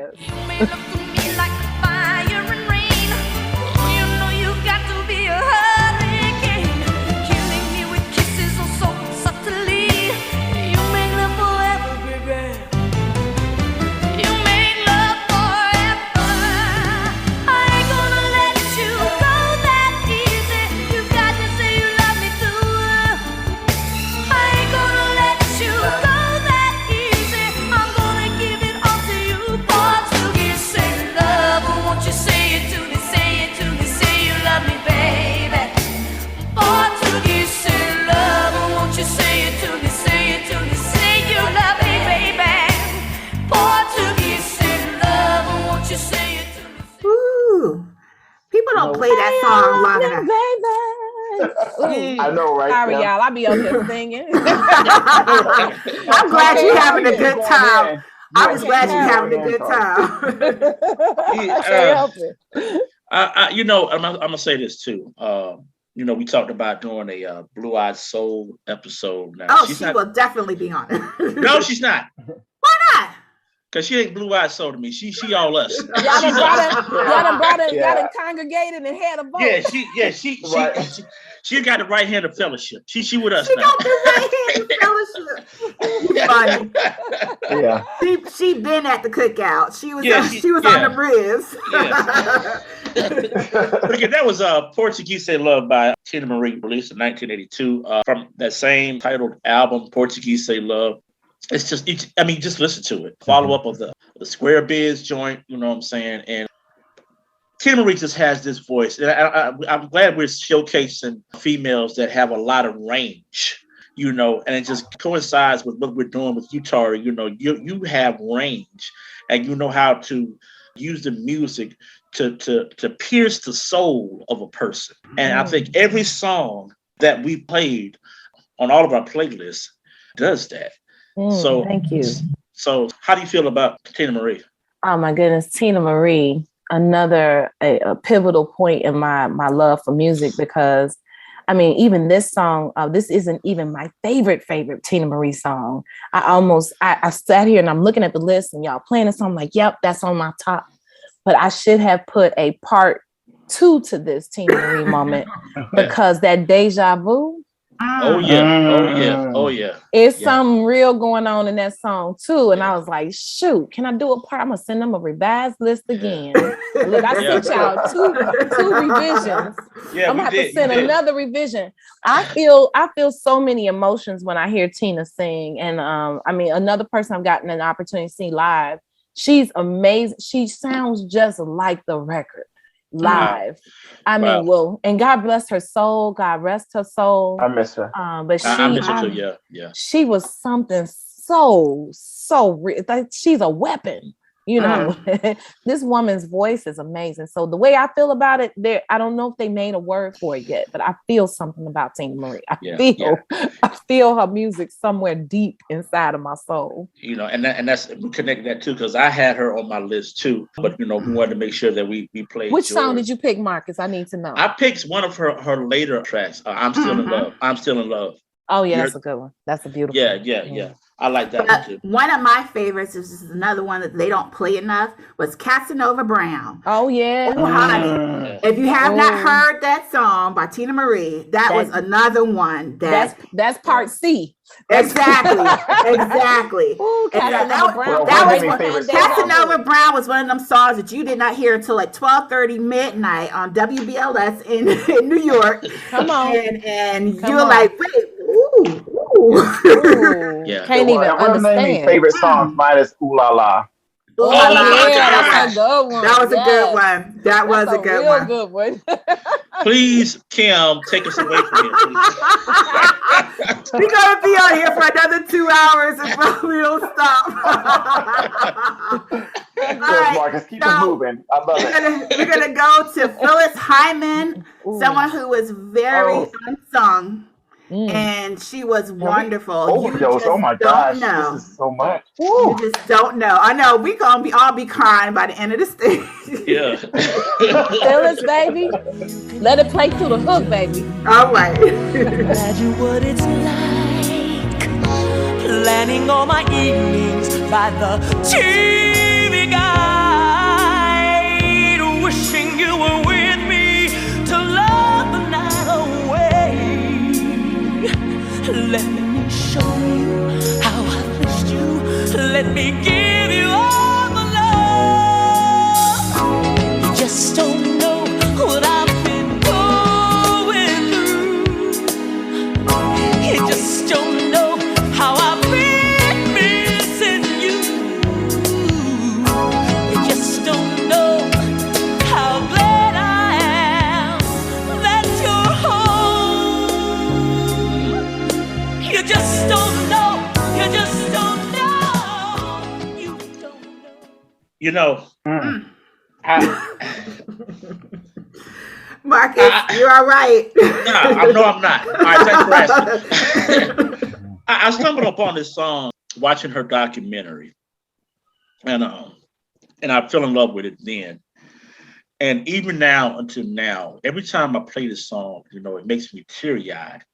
Not because of the fact that it's just such a captivating song, but knowing Phyllis Hyman's history and that everything that she was going through at that moment, right? She put it in her music, and like I get teary-eyed because I want to reach out and help her. I just hate that she went through all that and no one was there to help her with all the stuff that's going on in the world today. You know, I mean, it's just hard for me to believe that a woman that talented didn't have the resources that she needed, you know, to help herself, so that maybe her career may have continued 20, 30, 40, 50 more years, man. It just breaks my heart because you can just hear her crying out for help in this song, you know. But needless to say, the production, the arrangement, the singing in it is just beautiful. I mean, y'all, go ahead. I'm sorry. I was gonna say she cried out loud through all of her songs, all of her music. Yeah. I mean, if anyone now looking back, you know, we know what happened and what eventually happened, but you look at her catalog and look at as you know, the stuff that she released over those years, she was literally crying out to everyone, and those resources were not available to just take notice of what she may be going through. And it's unfortunate. And I've seen many interviews that she was a part of, you know, with Donnie Simpson and different people over the years, and she would literally say certain things, and people seem to not even pick up on it right then and there. And it's sad, but we have to celebrate her. Yeah, the matter of fact, through all of that pain. The name of the album was "Living All Alone," released in 1986. And that actual song was a wonderful song too, "Living All Alone." Yeah, that was one of her songs. One of her best ones. Yeah. Are you Phyllis Hyman fan, Tara? I'm more than a Phyllis Hyman fan. I love Phyllis. I mean, I know they use the word stan. I would go with I'm a Phyllis Hyman Glenda. I don't know what it is. I love me some Phyllis Hyman. Like I told y'all, I'll repeat again, I was a different child. I was listening to this kind of music. I was listening to Phyllis Hyman before I turned. I mean, I couldn't even been 10 years old and I was just grooving to some Phyllis Hyman. So yeah, I was feeling her. And I was in reflection of her passing and the way she passed, a lot of times when people are depressed, they do have some people around them that could help them if they knew how to reach out.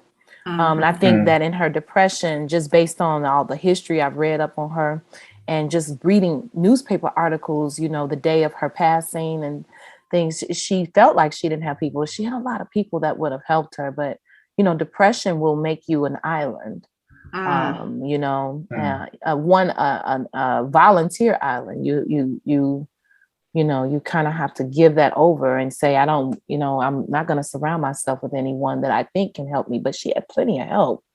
But in depression, you know, the illness itself will remove you from realistic terms of grabbing that help. She could have. Sorry, were you ever blessed to see her in concert? No, I don't even think I made it to an age that I could seek out.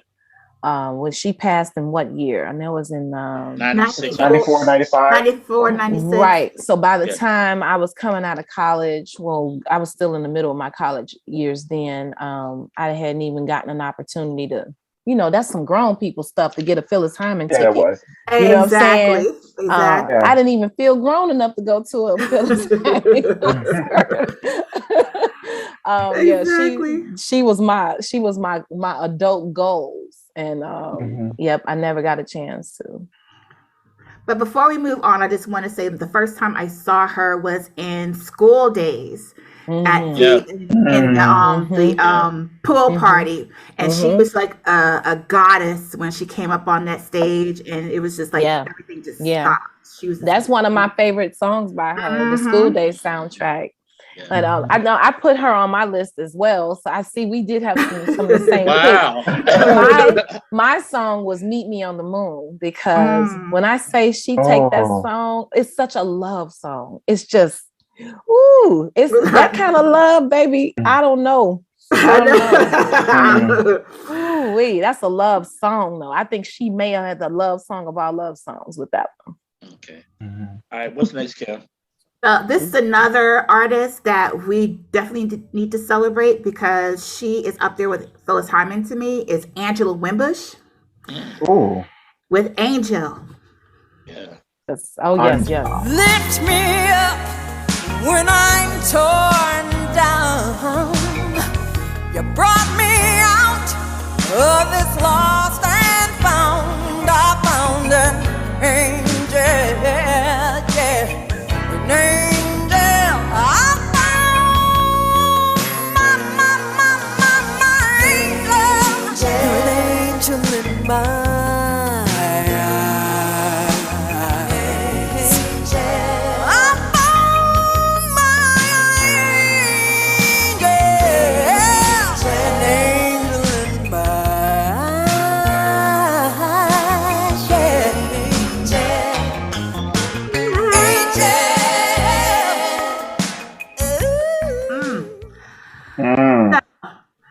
Angel by Angela Wimbush. This track was released in 1987 as the first single from her debut album, Sharp, on Polygram Records. As half of the duo of Renee and Angela, she finally parted ways and was able to give us hits like Angel, as well as some of her collaborations after Renee and Angela with Ron Isley, who was her husband at the time. But I love me some Angela Wimbush. I love this song. Quiet Storm staple. Yeah, It is. It is. This one and Your Smile. Oh, Your yeah. Smile. Yeah, that's beautiful. Yeah. Can't go wrong with that one. Nah. I'm wondering what Angela's doing nowadays. I believe she's still touring. Okay. As it ought to seem like her career kind of took a detour once she broke up from Ron Isley. Does it seem like that way to you guys? Or she had a health does. scare as well. That she had she did get sick. She did get sick. Okay, some health issues. Okay. All right, cool. Well, what's next, Kim? So next up, moving right along, is Stephanie Mills, Home. That's a good one. Oh, yeah. And this brand new world might be a fantasy, but it's taught me to love, oh yeah. So it's real, it's so real, it's real.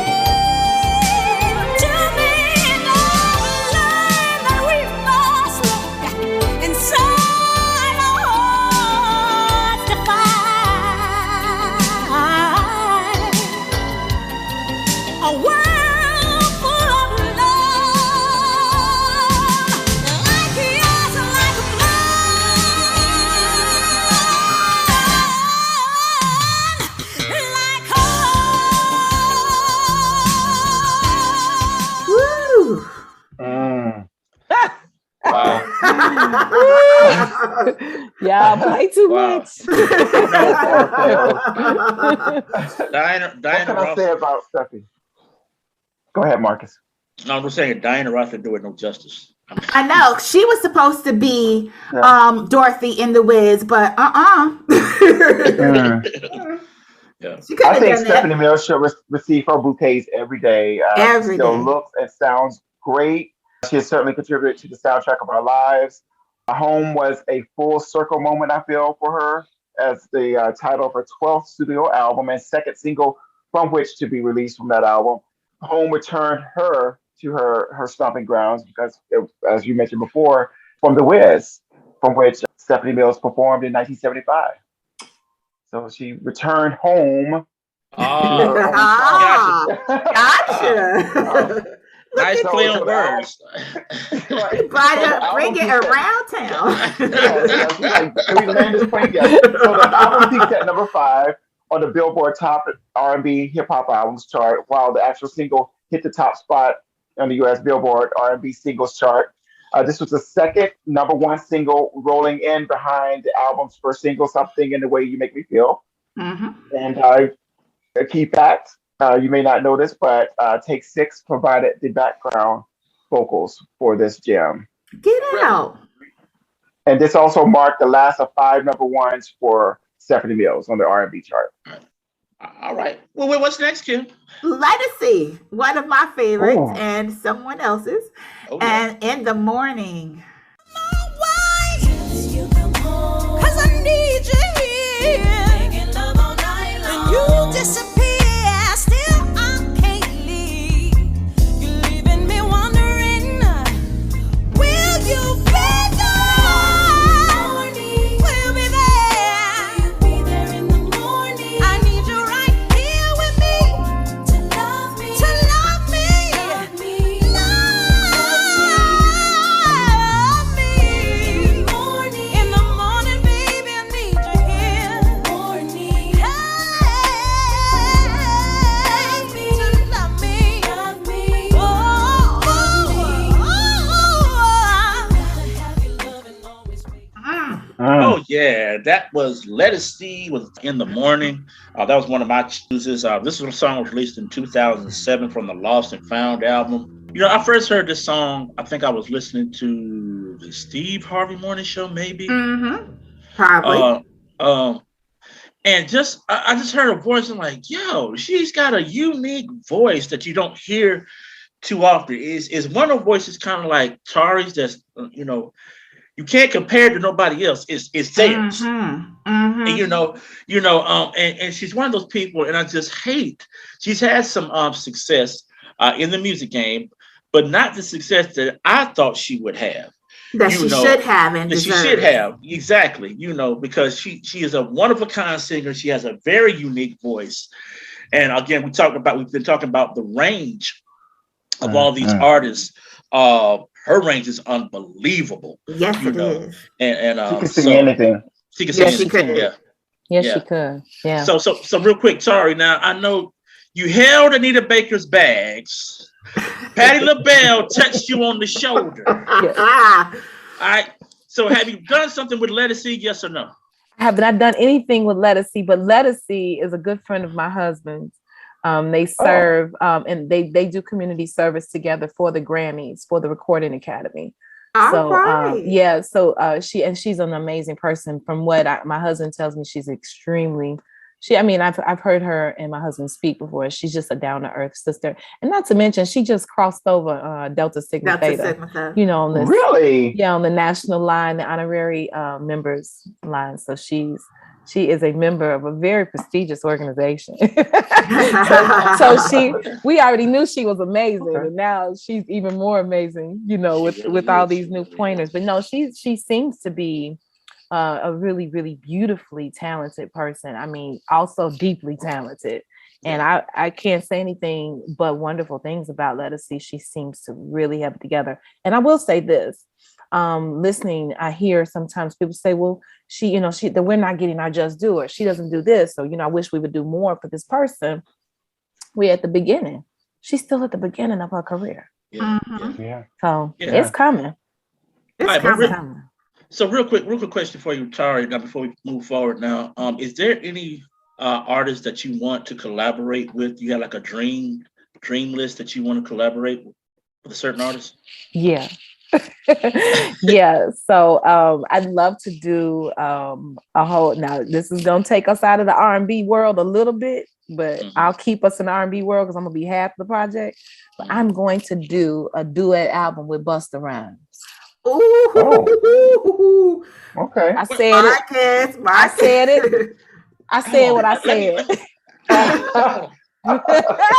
We had a whole conversation about Busta Rhymes being one of the best artists, best hip hop artists, and he does not get his due like he should. We had a whole conversation about that. It is, and rightly so, because if you had to give this man his accolades, you would not have another news broadcast. It would be over. He would shut the world down. The man shut it down. The man is, and he's a nice guy too. I've been a part of. I'm on tour with Slick Rick, so I get an opportunity to spend time with some of these people. We're not personal friends, but to share stages that he's touched, like when he dropped the mic and it's on fire, and then we go out after him.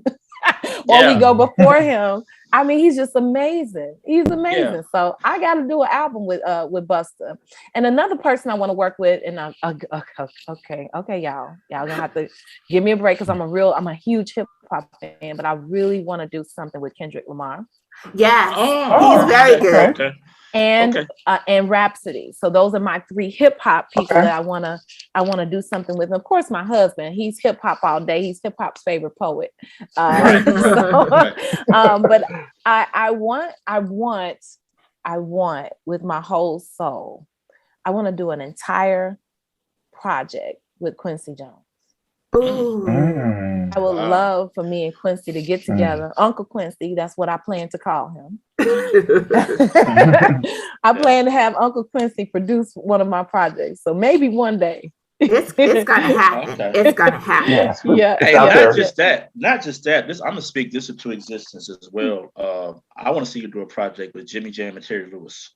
Oh, that's interesting. Okay. Yeah, Okay. I would like to see that as well. I think, if I think they did something with Mariah Carey here that just came out recently, and I think it worked out wonderfully. Love that song. Yeah, I'm gonna have to check it out because I don't think I've heard it. Okay. Yeah. All right. Well, let's keep the train moving. And there's one more too, actually. I want to work with Bruno Mars and Anderson .Paak. Oh, Hottie. Yeah. I'm sorry. Silk Sonic. Silk Sonic. But I literally, individually, that Bruno Mars and that Anderson .Paak, they got some fire in they Honey. Yeah. Yeah. They make you do this to your shoulder. I know. They take it back. They take it back to They're real giving us music. what we're missing. Exactly. Exactly. They are actually bridging the gap between the 2 generations is what they're doing. In a commercial way, in the pop way. In the pop world. And I'm not mad at them. I love it. I love it. Yeah. Exactly. Now what's next, Cam? We had to talk about my girl Jilly from Philly. All right. And we are going to play something that they didn't really play on the radio, but this is the song that made me turn my head like, who is that? Honey Molasses. Oh, okay. The way it happened, pure electricity. I felt so inspired and afraid at the same time. I don't know whether to sing or to rhyme.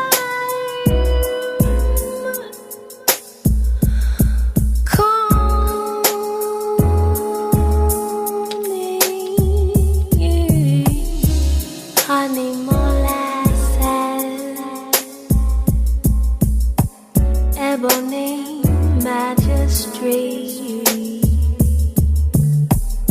chocolate brown sugar, sweet epiphany. This is one of them. If you did not have the album, you missed out, honey.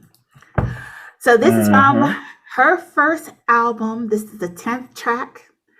And on the Who Is Jill Scott Words and Sounds Volume 1. And you better have 2, 3, and 4. And this, of course, did not get much airplay, but this is a masterpiece that she did with her spoken word and this music. Oh, my Lord. Yes. Yes. One thing about it, let me kind of give you some background on Tarrey on Kimmy. All right. When we make our playlist, me personally, I try to make, pick songs that people probably heard at some point. Kimmy don't do that. No, I don't. She don't do that. You really have to be like a real music lover like her in order. Like there's certain songs you like, I ain't never heard that one. But then when you hear it, like, oh my God, like how come I never heard that? And that's just why I thought about You've that. never heard that one, Marcus? No, man. No. Like I said, you had to have the album. You had to have the album. This is a tragedy in itself because you've been living all these years without Honey Molasses. Right. I have. Like I said, the first time I was in Columbia, South Carolina, visiting some friends, and someone had the album, and this song came on, and we were playing spades. And I had to put them cards down and was like, who is that? Yeah. What, who is that? Where can I get it? Oh my goodness. That's I said another one of those plant-based tracks. See, That's a plant-based Tarrey. track. Tarrey, I know you had a song, one of her songs on your list as well, A Long Walk, was it? Yes. So what is so special about that song for you? I A mean, Long Walk. Long Walk to me talked about, first of all, it was the reintroduction to me. They called it neo soul, but it ain't nothing new about soul.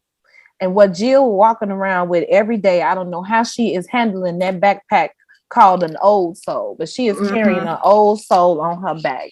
And Long Walk was one of those songs I thought that brought that old soul back. And in that also it brought some awakening. So like for people who, to me, who need music to inspire them to dig deeper, she talked about Momia, and she talked about freedom, and she talked about love.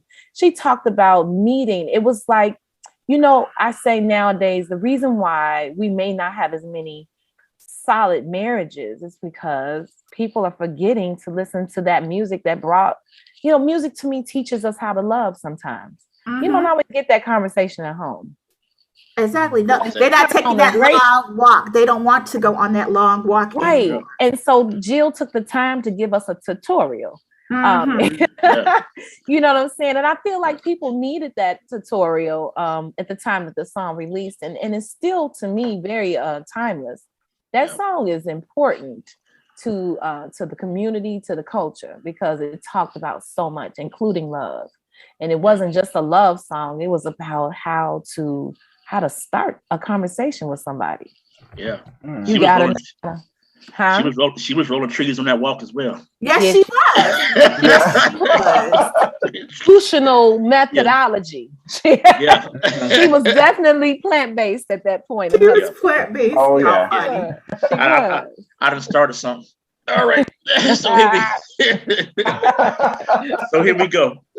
What's next, Gil?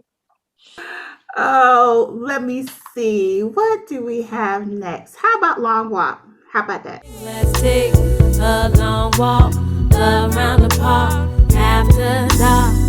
Find a spot for us to spark conversation, verbal elation, stimulation. Share our situation, temptation, education, relaxation, elevation. Maybe we could talk about Revelations 3:17. Or maybe we could see a movie, or maybe we could see a play on Saturday. Or maybe we could roll a tree and feel the breeze and listen to a symphony. Or maybe chill and just be. Or maybe we could take a cruise and listen to the roots. Or maybe eat some passion fruit. Or maybe cry to the blues. Or maybe we could just be silent.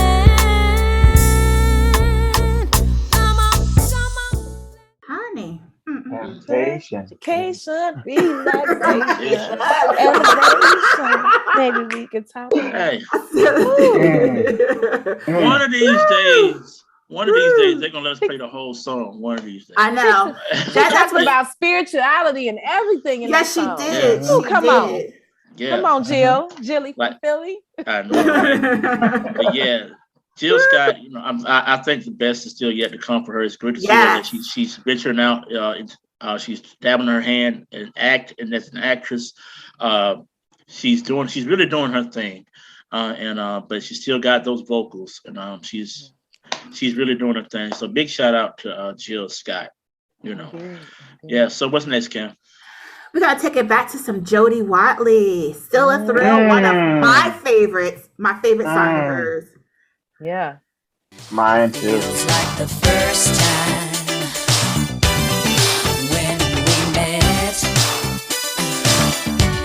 Your charm still overwhelms me. Tell me, how can it be when we make love? It's still a thrill when you hold me. It's still a thrill.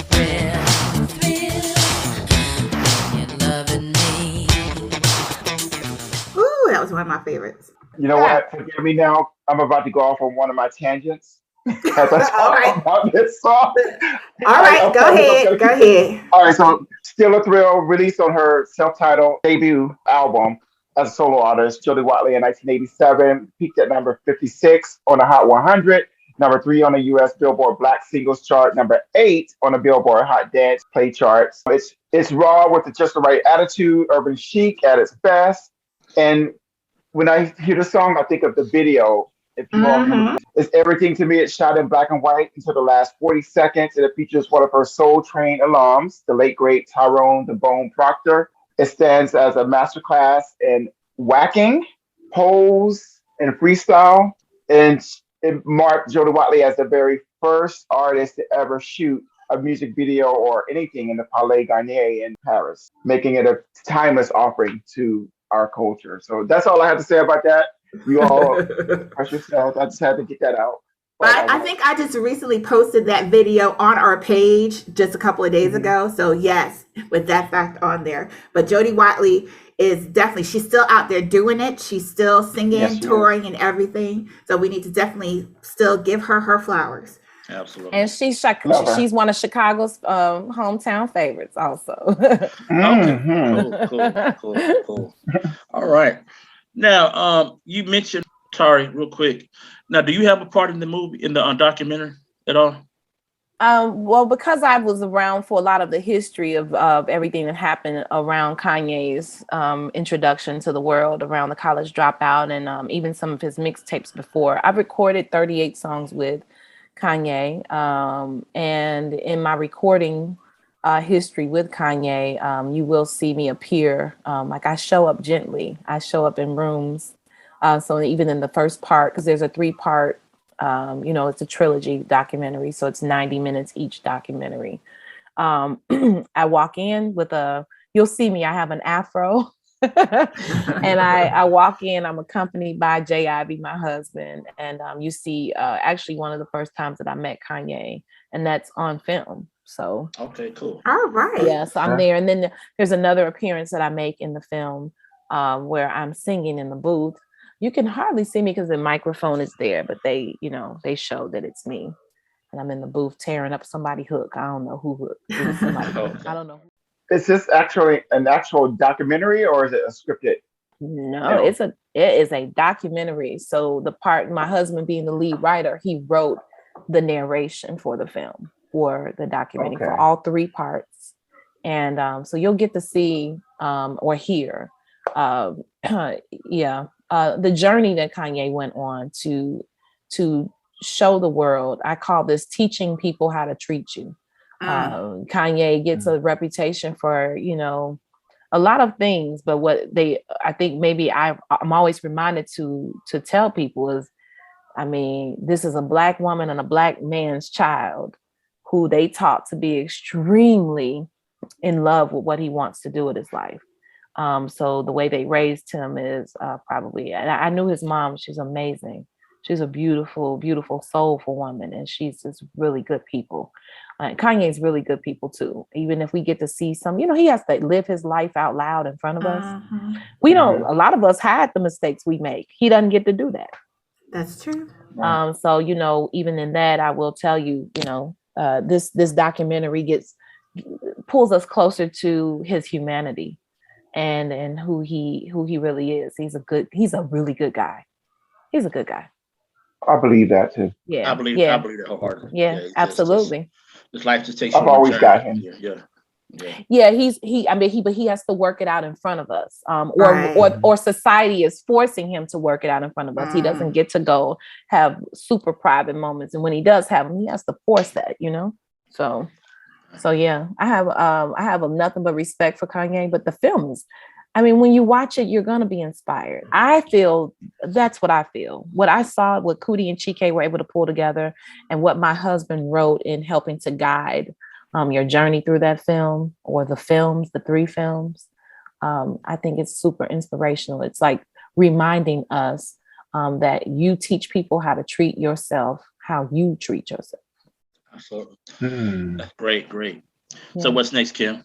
All right, we are winding it down. We only have a couple more. And this is Betty Wright. Got to give her props with No Pain, No Gain. Be a cook in the kitchen. preaching a lady in the street. You can't show your teeth to every guy you meet. It's alright to be a little sweet, but be a mama with the kids and you know what in the sheets. No pain, no pain, no pain, no pain, no gain. Oh, no pain, no pain, no pain, no pain, no gain, no gain. See, you can't give up, cause times get hard. It's just that old devil trying to keep us apart. Say, devil, you ain't got nothing here. I'm holding to my man and have no fear. No pain, no pain, no pain, no pain, no gain, no gain. No, no pain, no pain, no pain, no pain, no gain, no gain. Marcus, I saw you react. Yeah, I mean, you got to. Like, That was No Pain, No Gain by Betty Wright, released in 1988 from the album Mother Wit. Tarrey mentioned the card parties back in the day. This was one of those songs. Period with a T Yeah. at the end. One of those songs. And it was so crazy, Yeah. Boosie, all the publicity that he gets as far as like, not necessarily negative, but just him speaking his mind. There was actually a video that showed up on Facebook with him playing this song, and it kind of showed like a sensitive side to him. But Betty Wright is one of those artists that really didn't get the respect that she deserved. And I think the only person I really saw was Diddy, because I remember when Diddy had those what do you call those, like reality shows where he was bringing up the artists. Making the band. Making the band, right. He used her as like one of the vocal coaches. And the reason why it is because out of all these artists that we talked about, I don't think any of them had the range, could get as high in range as Betty Wright could. If you would have played a few more seconds of that song, you would have saw that for yourself. I mean, Betty Wright was very, what's my word I'm looking for here? Underrated as an artist. Yeah. And that's all I have to say about that. All right, Forrest. One of my favorite movies, by the way. Yeah. But Betty Wright, remember when she did the song with our girl, what is her name? Angie Stone. Which one was that one? She had a song with Angie Baby. Stone. Yes, Baby, baby, right? baby. Mm-hmm. Okay, gotcha. I remember that one. Yeah. Yeah, so I think our people have a good way of making sure that we bring those that we grew up with and try to bring them along. And so some of our people will definitely give them their flowers while they're due. So peace Hard to and believe she's blessings gone. to Yeah. Betty Wright. Yeah, hard to believe she's gone too. I know. Yeah. So another one we need to give flowers to who has been ill lately is Miss Allison Williams. Just Call My Name. All you have to do is snap your fingers and I'll appear for you. Just call my name. Just call my name. Oh, sugar. I'm gonna be right there for you if you just call my name.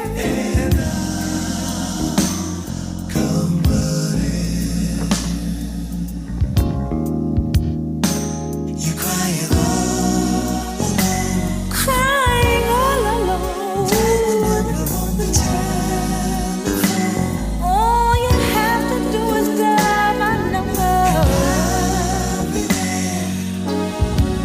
before the next teardrop falls.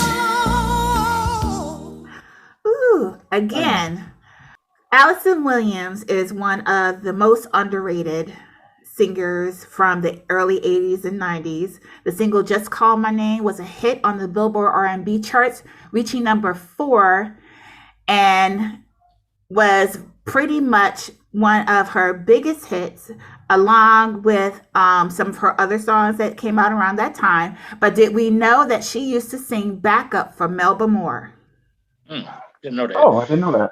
Speaking of backup, I'm gonna find out who her backup singers were in the song.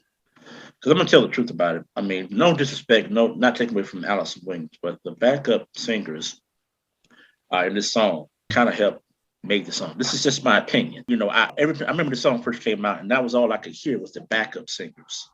You know, I thought a man sang this song for a long time. I really did.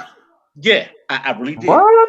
I'm being honest. Look, don't start that judging crap now. Let's not do that.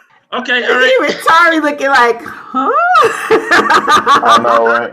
That's all I would hear, you know. But I was still like a teenager when I found out it was a woman that sang. I mean, come on, let me have it a little bit, all right.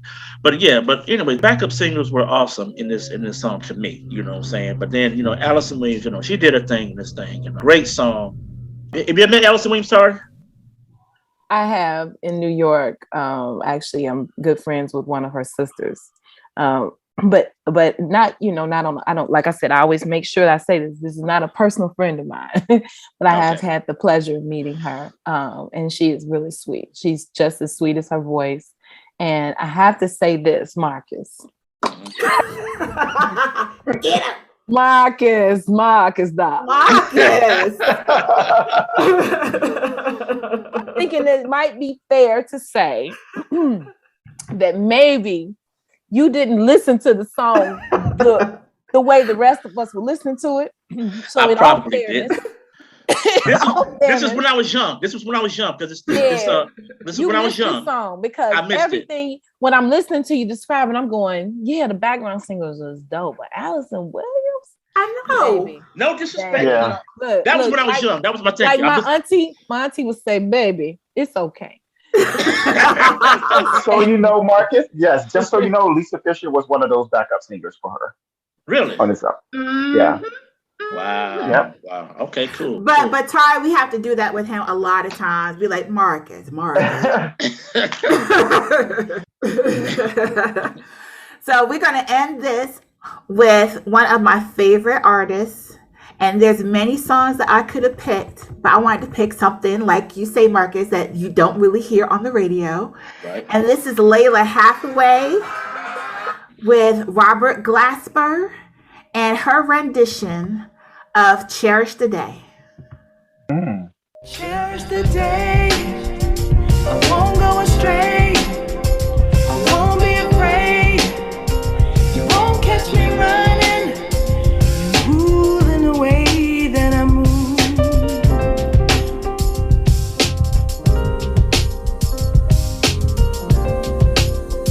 Only you can rescue me. This is my prayer. If you were mine, if you were mine, I wouldn't want to go to heaven.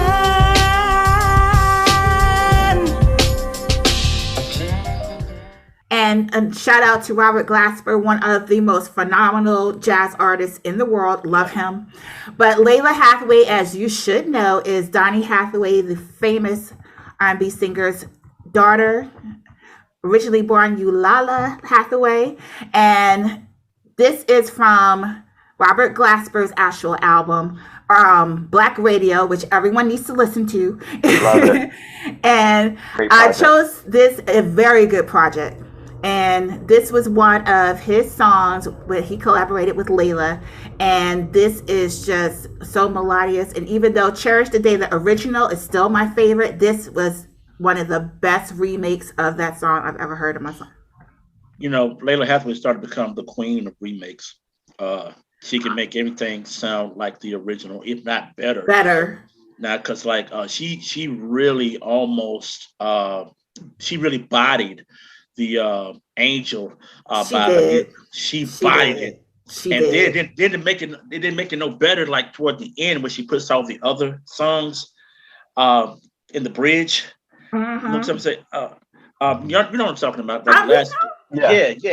So Layla is awesome. Any Layla stories, Tarrey? just that I love her. I really like the album duet that she did with Joe Sample.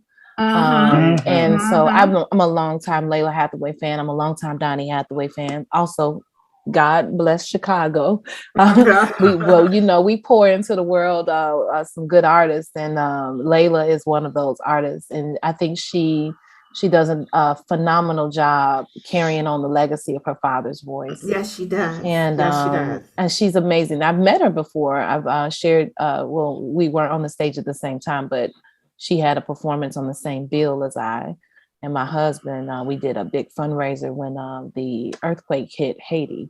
And so we did a big fundraiser here in Chicago for the earthquake in Haiti.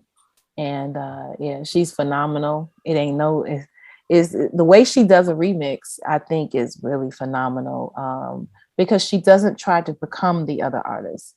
She just gives you Layla, and you still enjoy her just as much as you enjoyed the original recording, but it's not a duplicate. And that's what I like the most about her songs when she remakes them, because you hear the richness and the velvet in her voice, the depth of her. She has a beautiful range as well, but those lower tones that she still gives that femininity to is so beautiful. It's hard to do that when a woman has a heavy voice. It's hard to give femininity to it. It's, sometimes when a woman has a heavy voice, it sounds like she's smoking a bunch of cigarettes. But Layla just feels like velvet. Like, it feels like a good German chocolate cake, baby. The one with the big chunks of coconut strings and the pecans. You know what I'm saying? Like, she give you that homegrown, and it's something so peaceful about her voice. And just knowing, she stands up for a lot of good in the community as well. She's phenomenal. It's crazy you said that. I just saw the interview with Kelly Price, and that's how she described Layla Hathaway's voice as chocolate milk. It's good. It's so good. Yeah, it's just good. And no one sounds like her. No one can sound like her. It's it's funny you say chocolate milk, because if you think about the first time as a kid when they had that Nesquik and you chocolate milk. Really, for me, it was the strawberry, but that chocolate milk. Oh my God. Oh Lord. Like, who came up with the idea? I just want to go give them their roses. If she sound like a glass of chocolate milk, baby, I'm all for it. That's right. If you think about the first time you had chocolate milk, it gotta be comparable to a whole lot of things that we do that we just, never can get back after the first time. It is beautiful. Right. It's absolutely beautiful. But Tarrey, I know you got to get out of here, and we thank you so much for being on our program.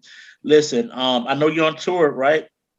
I am on tour right now. I'm doing spot dates with Slick Rick the Ruler, and I'm his lead vocalist on his stages. All right, great.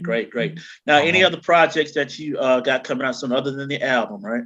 So the album, yes, Catching Feelings, which is also a playoff of my husband's album, Catching Dreams. Except mine is all love songs. And he also helped to co-write that as well. Shout out to Jay Ivy. I also have a tour coming up where we're going to be doing the Catching Dreams, Catching Feelings tour. As soon as they take the handcuffs off us, we will be able to announce that list of places that we'll be. There is a concert film that we'll be releasing. We did a soft release in December, but come April, the Poetry Month, we will be releasing the Catching Dreams concert film, and I'm also the lead vocalist in that film as well. All right. Thank you so much again, Tarrey Torae, for being on the Good Experience podcast. We thank you so much. All right, don't forget Tarrey. Thank you. And don't forget to follow me on Instagram, Twitter, Facebook. Subscribe to me at YouTube. Follow me on TikTok. I'm on TikTok, y'all. Came up with that idea, right? And then if you are so kind to go to my website, tarreytorae.com, download some music from there as well. Watch some videos, buy some merchandise. just do something with me. Give me your email address on my subscribe to the email list. Do something. We are already on the website right now. Hey. That's why I played your music straight from there. So Yes. we are definitely Tarrey Torae fans now. If we weren't before, we definitely now. Thank you so much. Thank you. And thank you guys for having me. It was a joy to spend some of my Saturday afternoon with you guys. I hope you had a good time. I had a great time. Welcome to the family, Tarrey. Thank you, cousin. Thank you so much. Bye, y'all. All right. Bye. Thank you. Good.